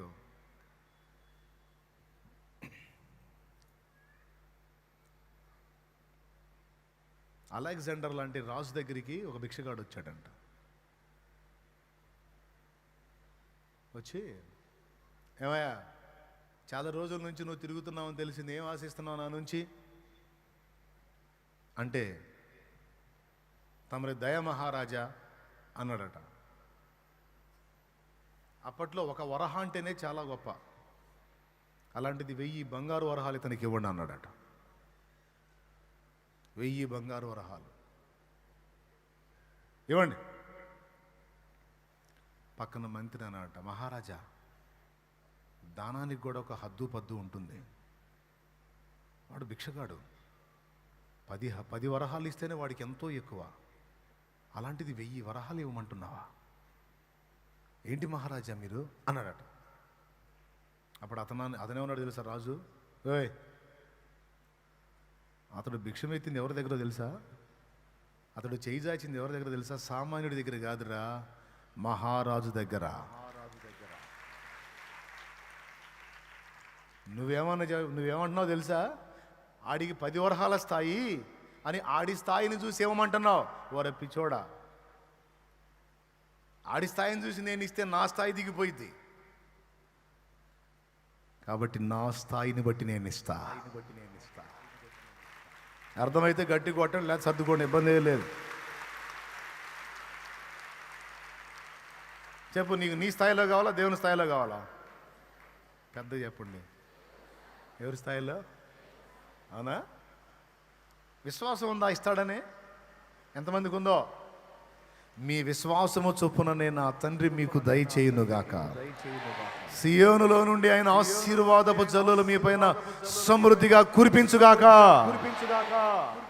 ఆయన మహిమైశ్వర్యములో, ఆయన సమృద్ధిలో నుండి మీ ప్రతి అవసరత, మన ప్రతి అవసరత యేసు నామములో తీర్చునుగాక. నువ్వు అడిగింది కొంచెం, నువ్వు ఊహించేది మరి కొంచెం, కానీ దేవుడిచ్చేది మాత్రం నీ కేటగిరీలో కాదు, తన కేటగిరీలో ఇస్తాడు ఆయన. ఒక్క కొడుకుంటే చాలు ఈ జన్మకన్నాడు అబ్రహాము. లెక్క పెట్టలేనంత మందిని ఇస్తా పో అన్నాడు దేవుడు. 5 రొట్టెలు 2 చేపలు ఇదిగో అన్నాడు చిన్నోడు. ఎత్తండ్రా 12 గంపలు అన్నాడు యేసయ్య. ఒక్క చిన్న అప్పం తీసుకొని రావమ్మా అన్నాడు. ఒక్క చిన్న అప్పం చేసుకొని రావమ్మా అన్నాడు. కరువు కాలం తీరేంత వరకు తొట్టిలో పిండి తరగదు, బుడ్డిలో నూనె తరగదు, పో అన్నాడు ఏలియా. ఒక అప్పం ఎంత? ఇంతకు అప్పం అంటే ఏం తెలుసా? ఏమో నాకు తెలియదు, ఎప్పుడన్నా మీరు చేసుకొస్తే తింటా. స్తోత్రం. ఏమంటే నాకు తెలిసి అప్పం అంటే బెల్లంతో చేస్తారు, ఒట్టి రొట్టెన అప్పం అనరు, కొంచెం స్వీట్ తగిలిస్తారు, అది అప్పం అయిద్ది. అందులో అది రొట్టె టైపులో ఉంటుంది, ఇంకో టైపులో ఉంటుంది నాకు తెలిసిన అప్పం. మరి ఇంతకు ఏలియా ఏ అప్పం అడిగాడో, ఆమె ఏ అప్పం ఇచ్చిందో అడిగిపోయినాక వాళ్ళిద్దరూ ఉంటారు, వాళ్ళని అడుగుదాం. దేవునికి స్తోత్రం. ప్రస్తుతం ఇక్కడ పాయింట్ ఏంటంటే, దేవుడు తన ఐశ్వర్యం చొప్పున తన రేంజ్లో నీకు తప్పకుండా ఇస్తాడు. ఇక్కడ ఇస్తాడు, అక్కడ కూడా ఇస్తాడు. అయితే ఎప్పుడు, ఎవరికి అన్నది ఒక ప్రశ్న. దానికి ఆన్సర్ చేసి ప్రార్థన చేస్తా. ఆన్సర్ కూడా అయిపోయింది. ఈ మాట చివరిలో పలికాడు పౌలు. దేవుడు తన ఐశ్వర్యము చొప్పున క్రీస్తునందు మహిమలో మీ ప్రతి అవసరము తీర్చును. ఆయన రేంజ్లో తీరుస్తాడు, మీ రేంజ్లో కాదు, ఆయన రేంజ్లో. రాజుగారి దగ్గర మనం అడిగే ఛాన్సే రావాలి, కానీ లక్కు కుదిరి రాజు దొరికి 10 మంది ముందు రాజును అడిగితే మన రేంజ్ కాదు, రాజు రేంజ్ని పట్టిస్తాడు. ఎందుకంటే చుట్టూ ఉన్న వాళ్ళ పరువు పోయిద్దని. అవునా? రాజుల రాజు నా ప్రభు. మళ్ళీ మళ్ళీ చెబుతా, 100 సార్లు 1000 సార్లు 1,00,000 సార్లు అని చెబుతా. దేవుణ్ణి నీవు అడుగుతూ ఉన్నావు, దేవుడు నీకు ఇచ్చేటప్పుడు నీ రేంజ్ని కాదు, తన రేంజ్ని బట్టిస్తాడు నీకు. అయితే ఎవరికి ఇస్తాడు? ఎవరికి ఇస్తాడు? మీకు అన్నాడు. మీ ప్రతి అవసరత. ఎవరు? ఫిలిప్పీయులారా, మీ ప్రతి అవసరత. బా, ఎంత తృప్తి చెంది దీవించాడో ఆ దైవజనుడు. దేనికో తెలుసా? దేవుని పని చేస్తున్న దైవజనుడికి ఏర్పడిన ఇబ్బందిలో ఫిలిప్పీయులట పాలివారయ్యారట. అది పాయింట్. ఫిలిప్పీయులు దైవజనుడు చేస్తున్న దేవుని పనిలో ఉన్న అవసరతలని గుర్తెరిగి, ఆయనకు కొదువ కొరత ఇబ్బంది ఏమో తెలుసుకొని, వాళ్ళ శక్తికి మించి వాళ్ళకు కలిగింది ముందు తమ గురించి ఆలోచించుకోకుండా దైవజనుడు చెబుతున్న దాని మీద మనసు పెట్టి దానికి సపోర్ట్ చేయటం మొదలుపెట్టారట. దేవుని పనికి, ఆ పనిలో ప్రయాసపడుతున్న దైవజనుని చేతికి తమకు కలిగిన దానిలో నుండి ధారాళముగా, ఇష్టముగా, సంతోషముగా ఆయనకి సపోర్ట్ పంపించారట. దాన్ని అనుభవించినటువంటి పౌలు సంతృప్తి చెందినవాడై, ఇది ఇలా చేయటం మీకు మంచిది, మీకు విస్తారమైన ఫలము రావటానికి అది కారణమైద్ది. దేవుడు తన ఐశ్వర్యములో మీ ప్రతి అవసరాన్ని తీరుస్తాడు, తీర్చును, కన్ఫామ్ అనేసాడు. ఎవరికి అంటే, దేవుణ్ణి ప్రేమించి, ఆయన పనిని ప్రేమించి, దైవ జనాంగాన్ని ప్రేమించి, గౌరవించి,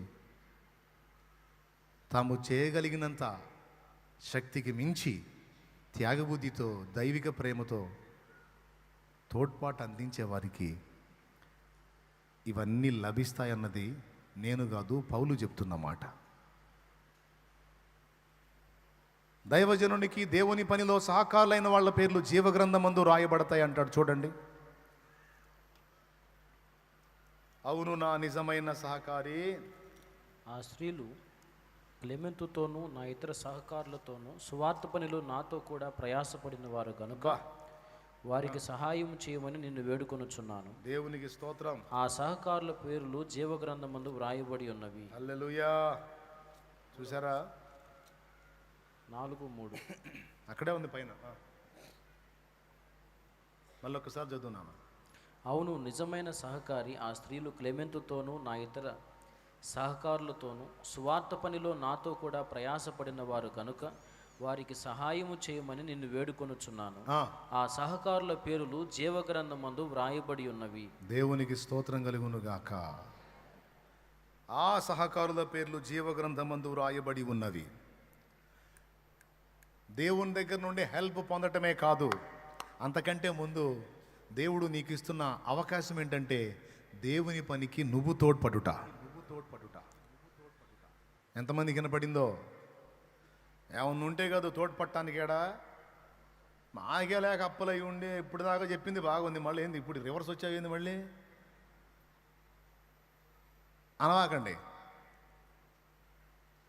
మాకే లేక గందరగోళం అవుతుంటే మళ్ళీ ఇప్పుడు దాకా బాగా అన్నావు, ఆయన రేంజ్లో ఎత్తాడన్నావు, సూపరు, దారి చూపిస్తాడన్నావు, కొంచెం బాగుంది, మళ్ళీ ఇవ్వాలంటావేంది?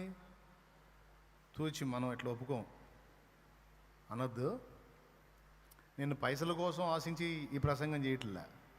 ఎందుకంటే పౌలన్న మాటే నేనంట, ఏ స్థితిలో ఉన్నా నేను సంతృప్తి కలిగి నేర్చుకొని ఉన్నా. ఇప్పటికి కూడా విలాసవంతమైన జీవితం జీవించవచ్చు, కానీ నాకు అది ఇష్టం లేదు. సామాన్య జీవితాన్ని జీవించడానికే నేను ఇష్టపడుచుంటిని. దేవునికి మహిమ. రకరకాలుగా అనుభవించవచ్చు. నా తాత సొమ్మ, ముత్తాత సొమ్మ, నా సొమ్మ, పరిశుద్ధుల కష్టం, అది నా దేవుడి సొమ్ము. నా చేతికి నమ్మి నా బిడ్డలు ఇస్తే దాన్ని ఎలా న్యాయంగా ఖర్చు పెట్టాలో అలానే పెట్టాలి. కాబట్టి ఆ భయం నాకుంది, అది నాది కాదన్న సంగతి నాకు తెలుసు. నా వాళ్ళకు కూడా అప్పుడప్పుడు హెచ్చరిక చేస్తుంటా. వాళ్ళు చూడు ఎలా పెట్టారో, వీళ్ళు చూడు ఎలా పెట్టారో, అస్సలు వాళ్ళు వెనకాడరు, మామూలుగా పెట్టరు. ఒరే, వాళ్ళ లెక్క వాళ్ళది, నా లెక్క నాది. 1,00,000 అయ్యే దాని దగ్గర 10 లక్షలు పెట్టుకుంటే పెట్టుకోమని వాళ్ళకి, ఎచ్చులకు పోతే పొమ్మను, నా హక్కల్లా. నా దేవుడు మెచ్చుకుంటే చాలు, నాకు అవసరం తీరితే చాలు. ఎవడో గొప్ప అనుకోవాలని ఎచ్చులకి నేను పెట్టను. ఆయన జగమెరిగిన బ్రాహ్మణునికి జంజమేలా అని నాకు ఇవ్వాల్సిన కృపేదో నాకు ఇచ్చాడు. ఇప్పుడు నేను స్పెషల్గా ఎచ్చులు పడి నన్ను నేను చూపించుకోవాల్సిన అవసరం ఏం లేదు. ఆయన అసలు మనం ఎందుకు చూపించుకోవాలి? అయినా మన ఈ హడావుళ్ళు ఎందుకు? అవసరమైన దాన్ని దేవుని కొరకు, దేవుని పని కొరకు చేయాలి, అంతవరకే.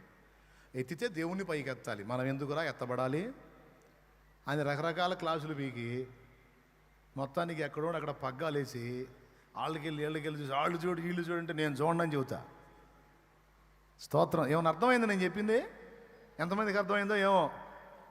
ఏమర్థమైంది? ఖర్చులు పెట్టే విషయంలో అప్పుడప్పుడు మా అజయ్ వస్తాడు, మరీ మనం దారుణం మావయ్య అంటాడు. నేను అంతే రాజయ్య అంటాను.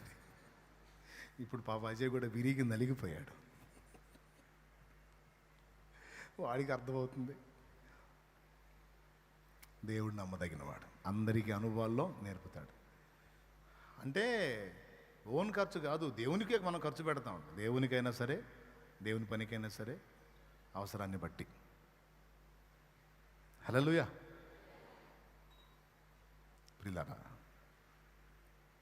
ఎందుకు ఈ విషయాలు చెప్తున్నానంటే, నాకు తెలుసు నేను పెట్టేది నాది కాదు, నా దేవుడిది, అది మీ కష్టమని. నేను మీ దగ్గర నుండి ఫలమును ఆశించి దాంతో నేనేదో ఇదవుదామని చెప్పట్లా.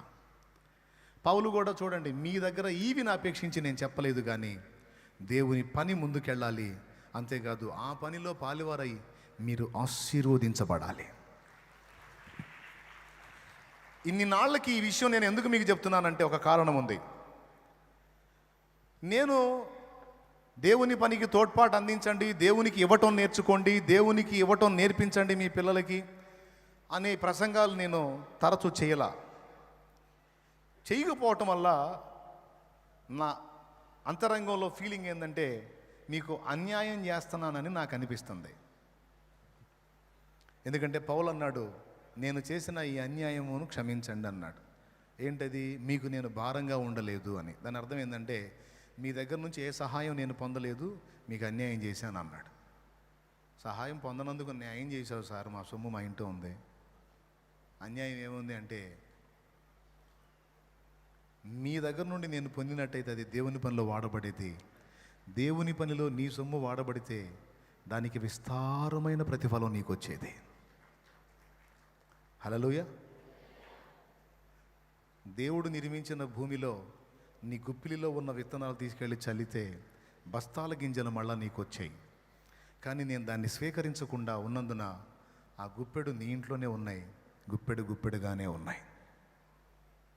కాబట్టి ఇక మిమ్మల్ని దరిద్రులుగా ఉంచాలని నేను అనుకోవట్లా, ఇక మీరు దరిద్రంలో ఉండాలని నేను అనుకోవట్లా.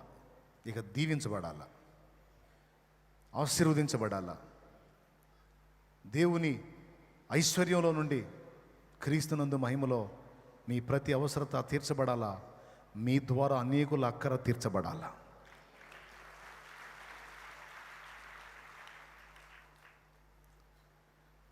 అనుభవించినాలేమి బాధలు ఇకపై నీకు ఉండవులే, అక్కరలో నా ఉన్న వారికి నీవే మేలు చేసేవులే. ఇది జరగాల, పాటలు పాడుకొని వెళ్ళిపోవటం కాదు, అది జరగాల, ఆ మెట్టుకు రావాలా, మనమే చేతులు చాపి ఇతరులకి ఇచ్చే స్థితికి రావాలా. ఆత్మీయ దీవెనలో ఆత్మీయ మేల్లే కాదు, ఇక్కడ మీ ప్రతి అవసరం అని మెన్షన్ చేశాడు. అది ఆత్మ సంబంధమైనదైనా శరీరానికి కావాల్సిందైనా దేవుడు తన ఐశ్వర్యంలో మీకు తీరుస్తాడని వాగ్దానం చేశాడు ఇక్కడ. అందుకే రెంటికి వర్తింపజేసి మాట్లాడుతున్నా. ఇక దరిద్రులుగా ఉండటానికి వీల్లేదు. మరి ఎలా? దేవుని ఐశ్వర్యంలో నుంచి మనం స్వతంత్రించుకోవాలంటే ఎలా, పొందాలంటే ఎలా అంటే ఒక్కటే ఒక్క ఆన్సర్, దేవునికి ఆయన పని కొరకు ఇవ్వటం నేర్చుకోవాలి, ఇవ్వటాన్ని సాధన చేయాలి. దీన్ని ఒక్క విషయం మాత్రం నేను మీకు నేర్పలా. ఎందుకంటే ఒకవేళ ఈ పాయింట్ చెప్పాను అనుకో, డబ్బును అపేక్షించి చెప్తున్నాను అనుకుంటారేమో అన్న ఫీలింగ్తో చెప్పలా. ఈ ఆత్మాభిమానం ఒకటి ఏడిసింది మనకే.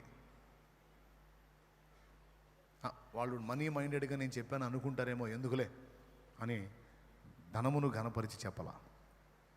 కానీ ఈరోజు అది చెప్పకపోతే అది అన్యాయం అయ్యిద్ది కనుక నేను చెప్తున్నా. చిన్న పిల్లలకి, నీ బిడ్డలకు కూడా దేవుని కొరకు ఇవ్వటం నేర్పించు. కలిగి ఉన్న దానిలో నుండే, నీకున్న దానిలో నుండే, ఆ కొంచెంలో నుండే. నువ్వు ఇంత కలిగి ఉండి ఎంత ఇవ్వని అనలా బ్రదర్, నువ్వు ఇంత కలిగి ఉండి ఎంత ఇవ్వనలా, నువ్వు ఇంత కలిగి ఉంటే అందులో ఇంత. తొట్టిలో పట్టడు పిండి, బుడ్డిలో కొంచెం నూనె తప్ప నా దగ్గర ఏమీ లేదు. నీళ్ళు అడిగావు తెస్తా, దైవజనుడా. అంతేగాని ఒక చిన్న అప్పం చేసుకొని రమ్మంటే పట్టడి పిండే ఉంది. ఆ రొట్టెను కాల్చుకోవటానికి కొంచెం బుడ్డిలో కొంచెం నూనె ఉంది. తినకపోతే సచ్చేటట్టున్నాం. అందుకే నేనును నా కుమారుడు చావక మునుపు వాటిని తిందాము, బ్రతుకుదామని ఆ రొట్టెను కాల్చుకోవటానికి, పొలం ఎరుకోవటానికి వచ్చాయి ఇక్కడికి. నువ్వేమో నీళ్ళు అడిగావు, తర్వాత ఒక చిన్న అప్పం అంటున్నావు. కరువు అని నీకు తెలియదా? కరువులో ఉన్నావని తెలియదా? రాజ్యం అంతటా కరువు ఉందని తెలియదా? కరువు కారణం ఏనే. ఆ కరువు వచ్చేటట్టు చెప్పించింది ఏనే.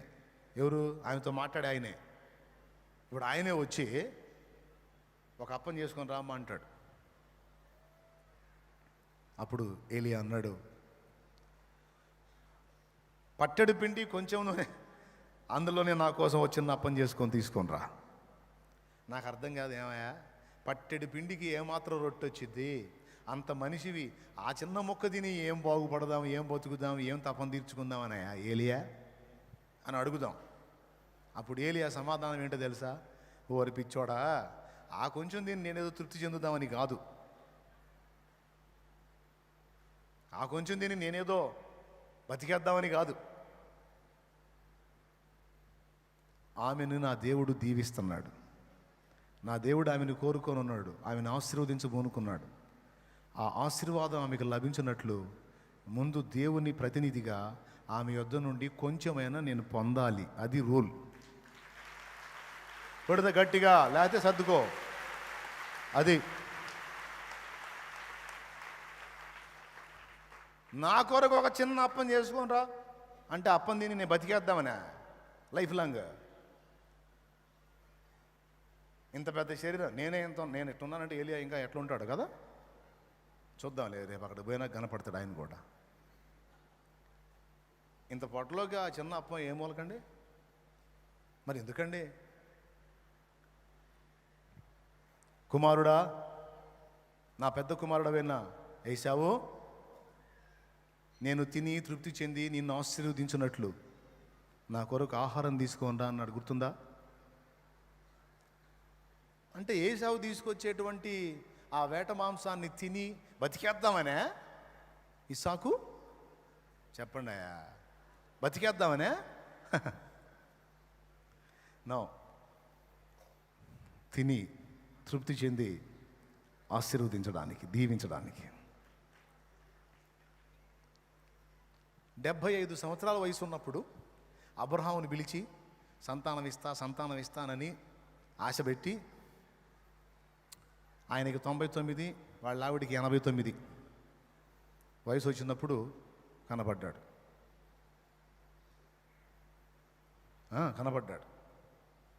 అప్పటిదాకా అదిగో కుమారుని ఇస్తా, ఇస్సాకు అని పేరు పెడతావు, ఇలా జరిగిద్ది అలా జరిగిద్దని చెబుతా ఆఖరికి అబ్రహాంకు 99 ఏళ్ళు ఉన్నప్పుడు, శారాకి 89 ఏళ్ళు ఉన్నప్పుడు మమ్రే దగ్గర ఉన్న సింధూర వనంలో అబ్రహాము దగ్గరకు వచ్చాడు త్రియేక దేవుడు. వచ్చి ఏం చేశాడు తెలుసా? ఆ చెట్టు కింద నిలిచి కాళ్ళు కడుక్కోవడానికి అబ్రహాం నీళ్లు తీసుకొస్తే ఆ కాళ్ళు కడుక్కొని,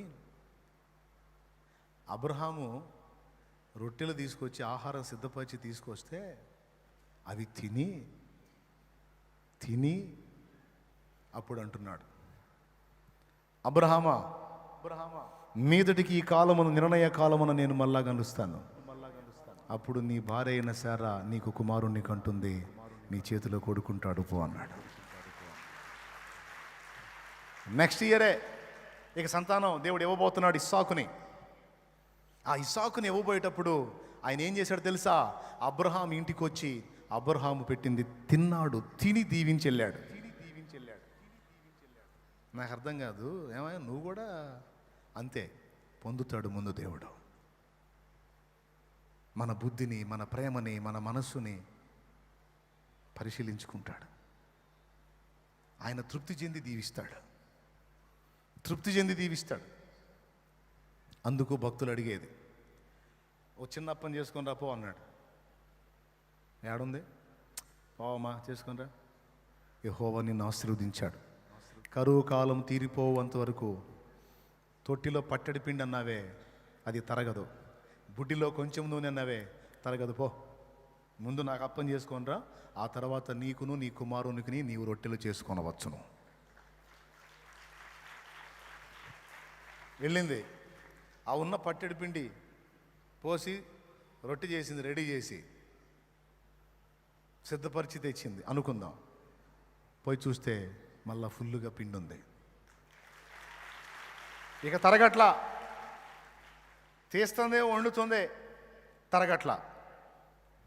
కరువు కాలం తీరేంత వరకు తరిగిపోని దీవెన, అయిపోని ఆశీర్వాదము నిన్న. ప్రియులారా, దేవుడు మనల్ని ఆశీర్వదించినట్లు ముందు మనల్ని ఇమ్మని అడుగుతాడు. అది మనం దేవుని దగ్గర నుండి పొందే మార్గం. ముందు నాకు ఇవ్వు. చూడు, మలాకి గ్రంథము 3వ అధ్యాయం 8వ వచనమా చదువు. మానవుడు దేవుని యొద్ద దొంగిలునా? మీరు అనేక పర్యాయములు నా యొద్ద దొంగిలిచూనే ఉన్నారు. దేని విషయంలో మేము నీ యొద్ద దొంగిలిత్తమని మీరు దేని విషయంలో మేము దొంగతనం చేశామా అని మీరు నన్ను అడుగుతారు. 10వ భాగమును ప్రతిష్టార్పణమును ఇయ్యక దొంగిలితిరి. అది 10వ భాగమును ప్రతిష్టార్పణమును నాకు ఇయ్యక దొంగిలితిరి. ఈ జనులందరూ నా యొద్ద దొంగిలిచునే ఉన్నారు. ఈ జనమంతా నా యొద్ద చోరీ చేస్తానే ఉన్నారు. మీరు శాపగ్రస్తులై ఉన్నారు. అద్దుగో, దేవుడు కేటాయించమన్న దాన్ని కేటాయించకపోవుట శాపమునకు కారణమని నేను చెప్పలా, లేఖనం అందించింది. అంటే దేవుడు కేటాయించమన్న దాన్ని కేటాయిస్తే ఇంకా అది నూతన నిబంధనలో ఒకడు తాను వర్ధిల్లిన కొలది దేవుని పని కొరకు తోడ్పాటు అందించండి అన్నాడు. ఎందుకంటే యేసు ప్రభు తిందామనే, తిని కడుపు నింపుకుందామనే? నో, దేవుని వాక్యం చెప్తుంది, నా మందిరములో ఆహారం ఉండు నిమిత్తము. దేవునికి స్తోత్రం కలుగును గాక. హల్లెలూయా. నా మందిరములో ఆహారం ఉండు నిమిత్తము బీద, బిక్కి, వికలాంగులు, అంగహీనులు, అవిటివారు, విధవరాండ్రు, వృద్ధులు, తల్లిదండ్రి లేని వాళ్ళు, వీళ్ళందరికీ ఆశ్రయం ఏదో తెలుసా? నా సన్నిధి. ఏంటిది? నా సన్నిధి, మందిరావరణం. అనేక మంది దీనులు, అభాగ్యులు సన్నిధిని ఆశ్రయిస్తారు గనక ఎవరు వచ్చినా నా సన్నిధిని అంత ఆహారం ఉండాలి. ఏ స్థితిలో వచ్చినా పట్టెడన్నం దొరకాలంటే సన్నిధిలో సమృద్ధి ఉండాలంటే నీవు తోడుకొని రావాలంటే నేను తప్పకుండా నిన్ను ఆశీర్వదిస్తా. నేను అక్కడ క్రియ చేస్తా. నువ్వు చేయాల్సింది నువ్వు చేయి, నేను బ్లెస్ చేస్తా నిన్ను. అలా నీవు నన్ను ప్రేమించి నీవు నీ దాతృత్వాన్ని వెల్లడి చేసే కొద్దీ నిన్ను ఆశీర్వదిస్తా. దేవుడు తన ఐశ్వర్యము చొప్పున మహిమలో మీ ప్రతి అవసరత తీరుస్తాడన్నది. అది మనం స్వతంత్రించుకోవాలి అంటే ముందు దేవునికి ఇవ్వటం నేర్చుకోవాలి. అది కూడా ఇష్టంగా, హృదయపూర్వకంగా, ప్రేమగా, ఉత్సాహంగా. చిన్న పిల్లలకు కూడా ఇవ్వటం నేర్పించాలి. ఒకవేళ దైవజనుడు ఇంటికి వస్తే చిన్నవాడి చేతుల్లో పైసలు పెట్టి కొంచెమైనా సరే ఎంతో ఉన్నంత, నాన్న ఇదిగో సేవకునికి ఇచ్చి ప్రార్థన చేయించుకున్నాను, ఇదిగో దేవుని పనికి మందిరంలో ఇదిగో అందులో వినాను, దేవుని కొరకు, దేవుని పరిచర్య కొరకు, పని కొరకు ఇవ్వటం. రైస్ బ్యాగ్, బస్తా రైస్ ఓపెన్ చేస్తాం. బస్తా చూసినప్పుడు హ్యాపీ. గుప్పెడు బియ్యం లేక పస్తులతో బతుకుతున్న వాళ్ళు చాలామంది ఉన్నారు. నీకు ఫుల్ బ్యాగ్ నీ ఇంట్లో ఆహారం ఉండు. ప్రతి ఘట్టంలోనూ ఇదిగో నా ఆహారంలోంచి కొంత సన్నిధిలో ఉన్న బేద, బిక్కి, ముసలి, అంగహీనుల కొరకు ఇదిగో నా అన్నంలో నుంచి పట్టెడన్నం. అలా నిజంగా ఆలోచించి కేటాయించే వాళ్ళు ఎంతమంది ఉంటారు? ప్రతి దానిలో నుండి ఇదిగో నా దేవుని పని కొరకని మంచి మనసుతో ప్రక్కకు తీసి దాన్ని దేవుని సన్నిధిలో అప్పగించు వారు ఎంతమంది ఉంటారు? అది ఎంత మంచి అలవాటు. అది నీ ఇంటి మొత్తం చూస్తారు, నీ పిల్లలు నేర్చుకుంటారు. నీ గంపయు, పిండి పీసుకు నీ తొట్టియు, నీ సమస్తము ఆశీర్వదించబడుతుంది అన్నాడు. 5 రొట్టెలు 2 చేపలు తెచ్చిన చిన్నవాడి తల్లి గొప్పదని నా ఫీలింగ్. ఎందుకంటే తల్లిని చూసే పిల్లలు. యథారాజా తథా ప్రజ అని తల్లిని బట్టి పిల్లలు. మీ దగ్గర ఈ ప్రజలకు పెట్టడానికి ఆహారం ఉందా? వాళ్ళకి మీరే భోజనం పెట్టండి అని యేసుప్రభు అంటే శిష్యులు కూలో తక్కువ వేసుకున్నా ఇంతమందికి ఆహారం పెట్టాలంటే 200 దినారాల పైన సంపద కావాలి, ఇంతమందికి పెట్టాలంటే చాలా కష్టం, ఎక్కడ తెద్దాం అని వాళ్ళు వెతుకుతుంటే చిన్నవాడు తన దగ్గర ఉన్న 5 రొట్టెలు 2 చేపలు తీసుకొని వచ్చి ప్రభువా అని ఆయన ముందు తీసుకొచ్చాడు. యేసు ప్రభు వాడిని ఎగతాళి చేయలే. అసలు వాని మనసు చూడండి, వాని హృదయం చూడండి. ఫలితంగా ఏం జరిగిందో మీకు తెలుసా? ఆ చిన్నవాడు స్పందించిన స్పందనతో మానవాతీతమైన ఒక అద్భుతం ఆ 1000 మంది ప్రజలు చూశారు. మనం రొట్టెలు వచ్చాయి, అంతమంది కడుపులు నిండాయి అన్నదే చూసుకుంటాం, కానీ ఊహించిన ఒక అద్భుతం అక్కడ జరిగిందని చూడం. ఎట్లా సాధ్యమండి? 5 రొట్టెలు 2 చేపలు 5,000 మందికి ఎలా వస్తుంది? ఎంత తీసినా వస్తానే ఉంది, ఎంత తీసినా వస్తానే ఉంది.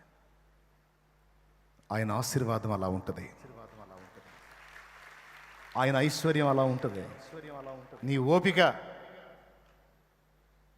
ఇది నేను అనుభవించి చెప్తున్నా. ఇప్పుడు కూడా చెయ్యి కొరత చేయాలి, ఇచ్చే విషయంలో వెనకాడాలనే మనసు నాకు భయం గొలిపిద్ది. నా వాళ్ళు ఆ విషయాలు అడ్డగించినా కోపడతాను నేను.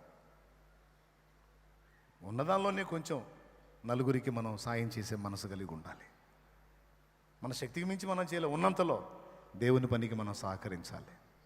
దేవుని మహాకృపను బట్టి నాట నుంచి నేటి వరకు ఈ క్రమాన్ని నేను అలాగే నా ఇంటి వారు కూడా సాధన చేస్తూ ఉన్నాం. ఇప్పటికీ నా తండ్రి నాకేది తక్కువ చేయలే. నా రేంజ్లో కాదు, దేవుడు ఆయన రేంజ్లో నాకు సపోర్ట్ చేయటం మొదలుపెట్టాడు.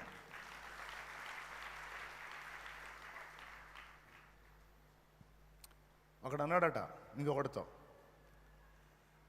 ఎరా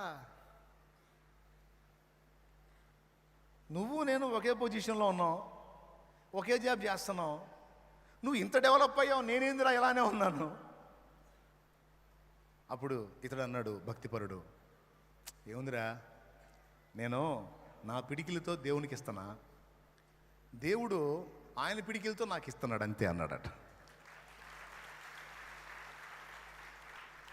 స్తోత్రం.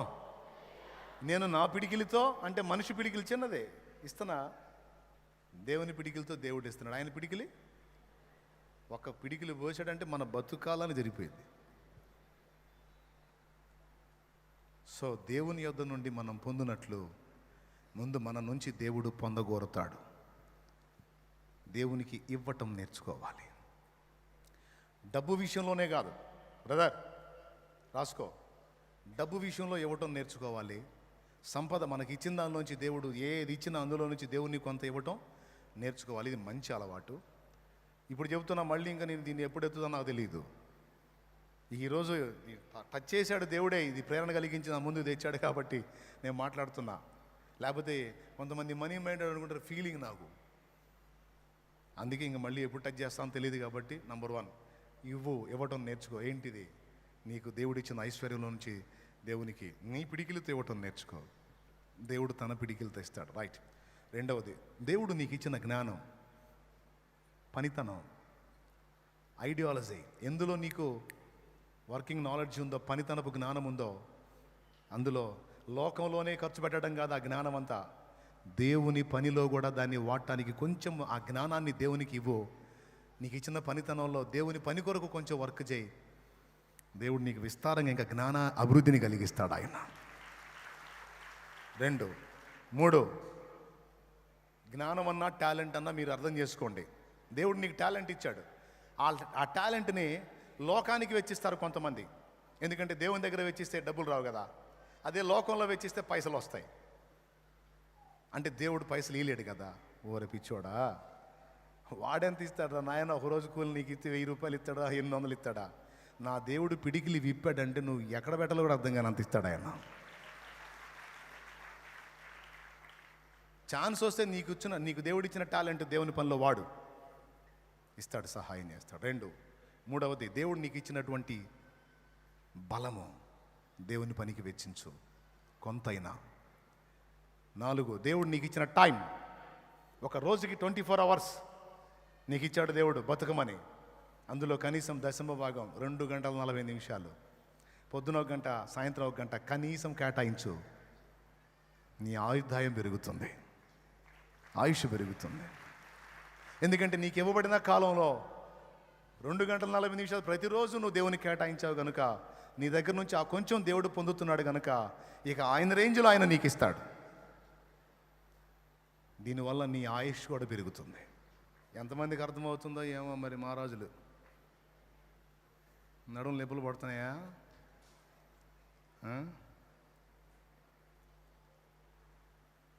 క్లియర్గానే అర్థమవుతున్న వాళ్ళు చేతులు ఎత్తండి. Thank you. ఇవ్వు, దాన్ని ఆశీర్వదించి నీకే దీవెనకరంగా మారుస్తాడు. ఏం పర్లా, నీ స్థాయికి మించి దేవుడు ఏం కోరుతాడండి? నీకున్నంతలోనే. వీటన్నిటితో పాటు నీకు దేవుడు సంతానం ఇచ్చాడా? నీ సంతానం ఇచ్చాడా? ప్రార్థన చేయి.